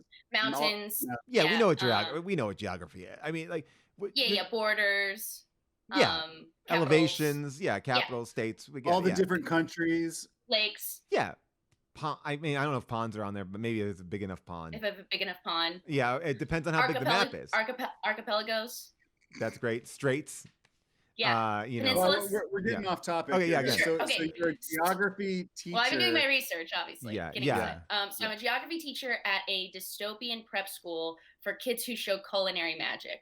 Okay, so what is culinary what is culinary magic? So in this world, we've lost the ability to cook. Like cooking has gone away. So it's set like 350 years in the future. There was a near extinction level event, but people have held on in quadrants. So a lot of the geography is about quadrants too. Okay. So there's a lot of like so it's like a little Hunger Games-esque in there. Yeah. Can I back way up? Like, is this a reality show or this is a No, but there is a reality component where there's a main love story. So it kind of has like you know how Netflix is making all of those teen romance movies right now? Yeah. Okay, so it is sort of like this is like a YA teen show. It's a YA Bridgerton, but for younger. So no like Baby Bridgerton. Baby Bridgerton.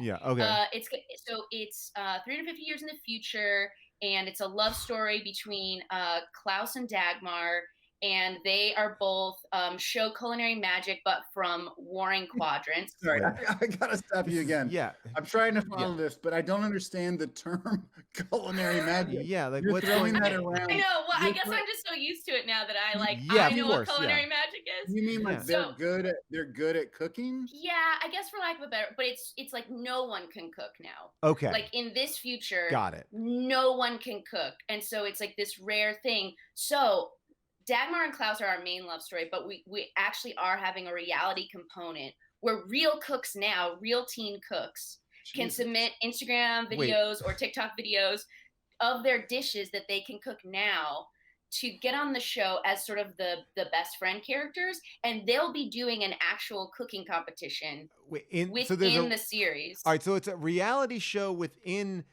a romantic YA dystopian romance. Yes. And you are the teacher. Now, are I'm you judging? Teacher. Are you Okay, but you're not judging the food. No. The judges will be like Chrissy Teigen and like people like that. But like real Chrissy Teigen, or is she playing a character? Yeah. Oh, okay. No. Well, what do you mean people like that? Celebrities like that who like a RuPaul who like or like a Ken Jeong. She cooks. Like people fun celebrities who kind of dabble in food. Ashley Tisdale. Yeah, sure. Yeah. Like those type of people. Ashley Tisdale.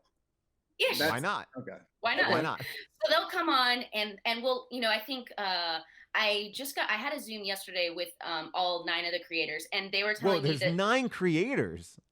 Yeah. No, that's why it's pretty exciting. Well, it took, it's a lot of collaboration. And is it a half hour? Or is it an hour long, or is it longer? It's 42 minutes. So, all right. So you're doing wow. All right. Well, Netflix and streaming, those episode links aren't precise, but they want to make sure that each act is, each act is like 10 and a half minutes long. Yeah. So and I'm not trying to be rude at all. No. I will watch this, or I'll try it. I'll try the first one. Are the teens like, and I feel like if I say this, it's going to sound terrible, creepy. Are the teens attractive? Like, is it like, oh, look at these hot?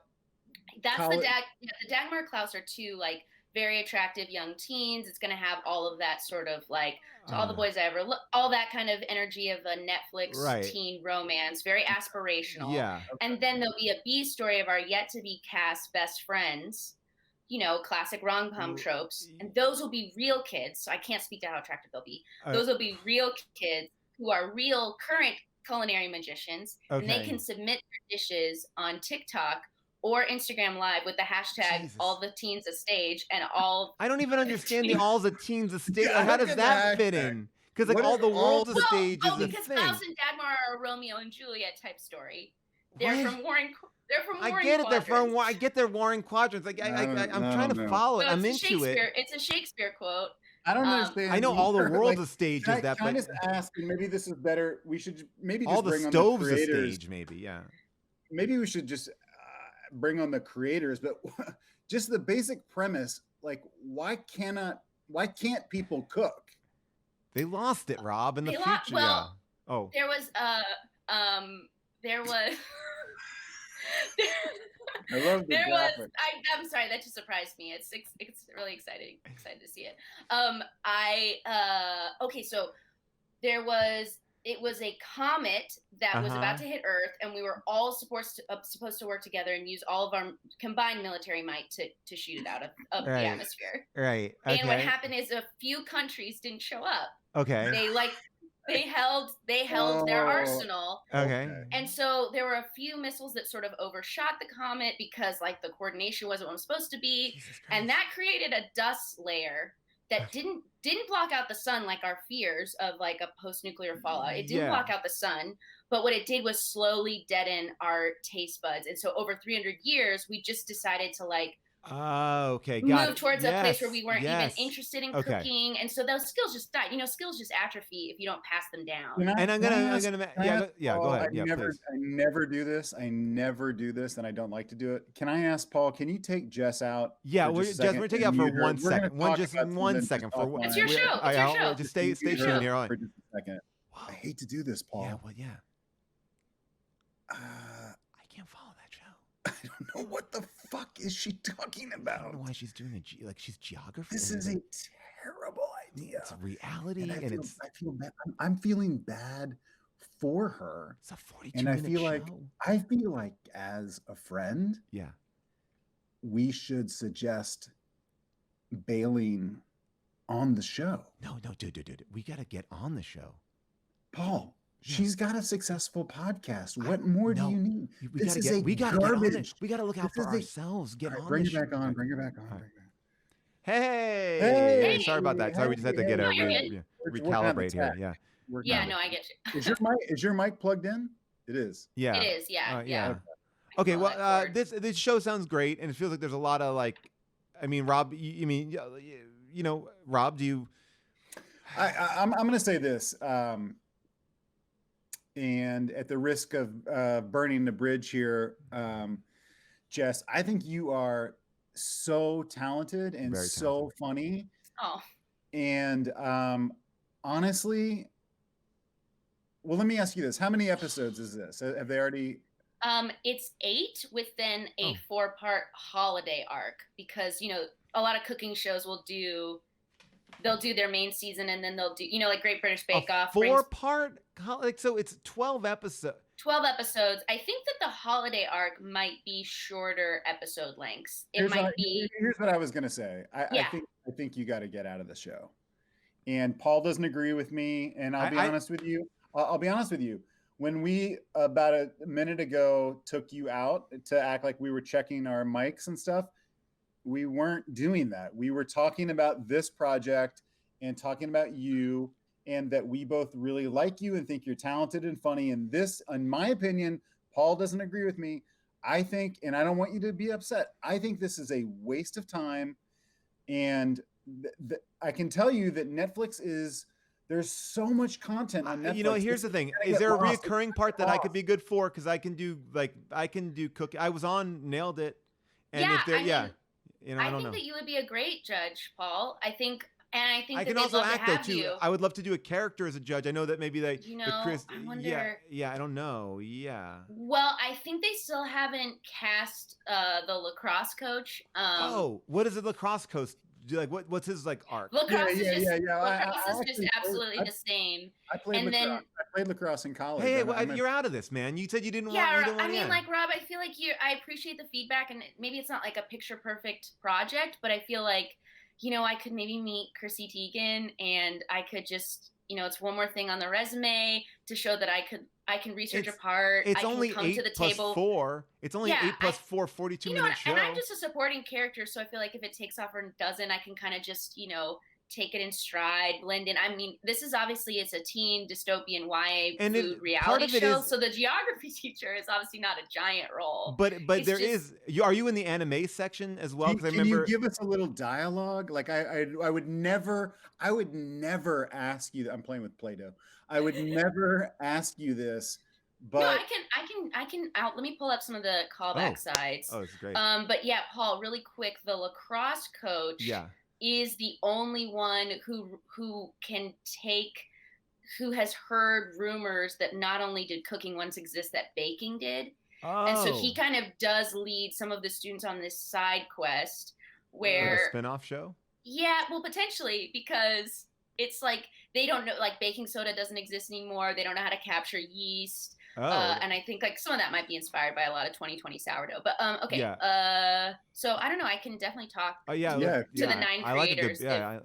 Maybe we should bring the 9 creators on the show. I wouldn't mind. I would love bringing the 9 creators. I'm sure they would love it. Oh my gosh, I'm sure they would love it. We even bring 6 of them on. It would be great to hear them kind of talk it through because they're not. No, we can't. Well, look, she signed an NDA. She signed an NDA. She signed an NDA. She's only telling us what she can tell us. A bit of her audition. Okay, this is the scene I have with Dagmar, the young sort of Juliet-esque character from Quadrant Splice. Got it. Okay, so I'll have to read both sides, I guess. Yeah, sure. Let me put you in the proper footing here. I'll give you like a nice big screen here, so we really get you. Okay, great. Okay, Dagmar, I need to talk to you about your last geography test. Sorry, I got to interrupt. Why are you interrupting? She started. Because I wasn't clear who was. Is this you or? She's this teacher. Is me. Okay, because you said Dagmar, so I thought maybe this was Dagmar talking. Right. No, this is me referring to Dagmar. Yeah, I mean, I think I'll do this. I'll do this. Right. This is I'll lean this direction when I'm me, my character, Miss Hinkle. Okay.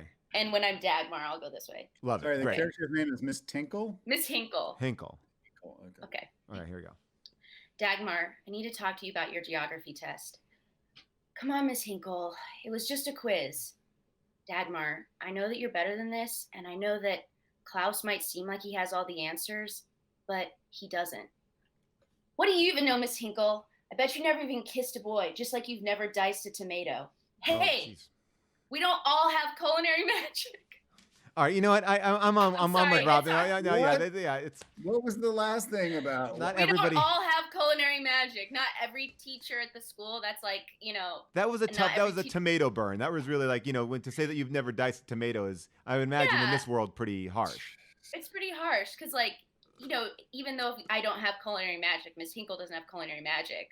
Some people can still learn some of the skills again through culinary magicians. So it's like I'm so tired of the term culinary magic. I think this feels to me like a recipe for a hit recipe. Hey, there we go. I think, Jess, we need to come back. We need to come back with some of these creators. I want to hear more about this show. I'm so happy for you. Rob is Jess, just jealous. Jess, I'm telling you now. Quit the show. No, do not. Get me in the show. I would be great for a spin-off. I know. Can I say this as a friend? I know that the pandemic has made it seem like we're not going to be able to get jobs as actors. There's something better for you besides this culinary magic thing. That's a hater talking right there. I'm not being a hater, Paul. I'm telling you that. Hey, Rob, why don't you have some haterade? She's better. You're better than this culinary magic. Getting all worked up. Have some haterade, bro. Wow. Right, You've given me a lot. You've both given me a lot to think about. But I'm just happy to put out a little culinary magic. In the I wanted to say, some of our people in the chat are pitching some great taglines. It's like where is it? Teens simmer then boil. That's a good tagline maybe there. I don't know if you want to use that or you can talk to the creators about it. I'm going to put you in touch, Paul, with all 9 creators. Thank you so much. I can't wait we have a very active text chain. This is great. Make sure you mute after 10 because they go all night. I hear that. All right. Well, Jess, it's been great to have you on here. You can listen to Jess's podcast, Off Book Podcast. She is amazing. You can follow her on all the things. We're going to pop up a little thing. Where's the Jess little thing? It's here. I'll give it to you. I'll give it. Everyone can see it. Thank you, Jess. Congratulations. Thanks and for we'll having make me. sure. Bye-bye. Culinary magic, Paul. Culinary magic is good. All the world's a stage, or all the teens a stage. I love all the teens a stage. It's a good show. It sounds like a good show to me. I mean, but you don't like sci-fi stuff. Tonight has been, I'll be honest, just a frustrating show for me because I thought Ron Funches was so great and I love talking to him. When we had Will Hines, he's normally, I felt like he didn't get what we were doing. And now I just feel bad about Jess's project because to see someone so talented kind of spinning her wheels like that, look, we should all be so lucky. Man, Imagine that's a garbage show. It's a garbage show. And you got to be more selective about what you spend your time on, Paul. You can't go on there and play a lacrosse coach. Why not? I mean, I don't know. I just kind of feel like, I need to be seen in that space. I want to get my own. I need a franchise. The YA space. Okay, how about this? Oh, it's a show about a super powerful being who's actually broadcasting a 1950s TV show, but on the truth of it, it's her husband who's dead, and he doesn't even know that he's dead. And then they make children, and they come back in like the second episode. But guess what? Her brother is not her brother. It's actually the brother from another movie, the movie that was made under the Fox banner, not the Disney. This is WandaVision. You just ruined it for me. Yeah. So there. Well, I'm just telling you, like, well, how does that sound? How does that sound? I mean, I take your point that it is hard to explain TV shows sometime, but yeah, I don't know. It's hard. It's very hard. Oh, it's about a teacher, and he works at a car wash, and he finds out he has cancer, and then he decides to take a student that he once knew, and then they're gonna go make meth, but he knows how to do it really good. But then his son is having trouble with it. None of them make sense. Here's the thing, man, is that I feel like with this show, we have an opportunity. Like, take any talk show, any late night talk show. Sure. Conan, sure. Seth Meyers, Dennis Jimmy Miller Fallon, show, Jon Stewart show. No, Jimmy Kimmel, any Alan good Thicke, show. Thick of the Night. These are all old shows that you're saying. But what happens is, the machine, the entertainment machine has these actors go on and they plug their shows uncontested. And we have the opportunity on this show, because we don't have advertisers, no one's telling us what to do. We can push back and we can say, hey, that sounds like a dumb show. And I wouldn't mind doing this in the future where we have actors that we know. They come on our show and we tell them that their show sucks. No, I'm not suggesting that we make that our goal. I'm saying that we have an obligation. If people are promoting their projects and they sound like garbage, we should call it out. That's all I'm saying. Okay, well, wait, let's agree to disagree. But Rob, so you're just going to be the Jimmy Fallon of the show, and like, oh, hey, watch yourself. Watch yourself. No, I mean, I like Jimmy Fallon. Jimmy Fallon's a nice guy, but I'm saying that he thinks everything is amazing. Everything is incredible. Sure. I just thought I was caught up in the drama of it. Of culinary magic? Yeah. I mean, I was all on board. Look, we can argue about this offline. We've done a great show. We've had great people. We're gonna raid our friends. I did a great show. Okay. You did a mediocre show. All right. Well, that's that. I don't like hearing that. We're gonna raid our friends at Double Toasted. I don't even know who they really are, but I appreciate everyone being here. We'll be back every Thursday. I appreciate it more. Okay. Yeah. I mean, and get the petitions. Get the petition started for me on Culinary Magic. That's all I want to say. Get the petitions. Look, Team Rob. Look in the comments. # Team Rob already trending. No, yeah, that you know what? Forget it all. A lot of people had TTTTT for Carl Tart. Well, Carl, people want Carl back. I mean, that's a no-brainer. Thanks everybody for being here. Make sure you jump on our Discord, discord.gg/Paul Scheer, and we'll have more shows coming up. And if Rob gets, by the way, big news. We are going to rebrand this channel. This channel is going to have a new name. If everything works out well, we're going to have a new name, and it's going to be a little bit more inclusive as far as being a place to do a bunch of cool shows. We'll keep you in the loop about that as well. So more stuff come up here on this channel. Rob, a pleasure as always. Molly, thank you so much for being behind the scenes. Thank you, Molly. Ron Funches, Jess McKenna, Will Hines, all solid people. Follow them, listen to their podcasts, buy their books. Hang in there, Texas. Hang in there, Texas. And make sure, find out places to donate. We'll put that back up in the chat there. Thanks, everybody. We'll see you later. Bye for now.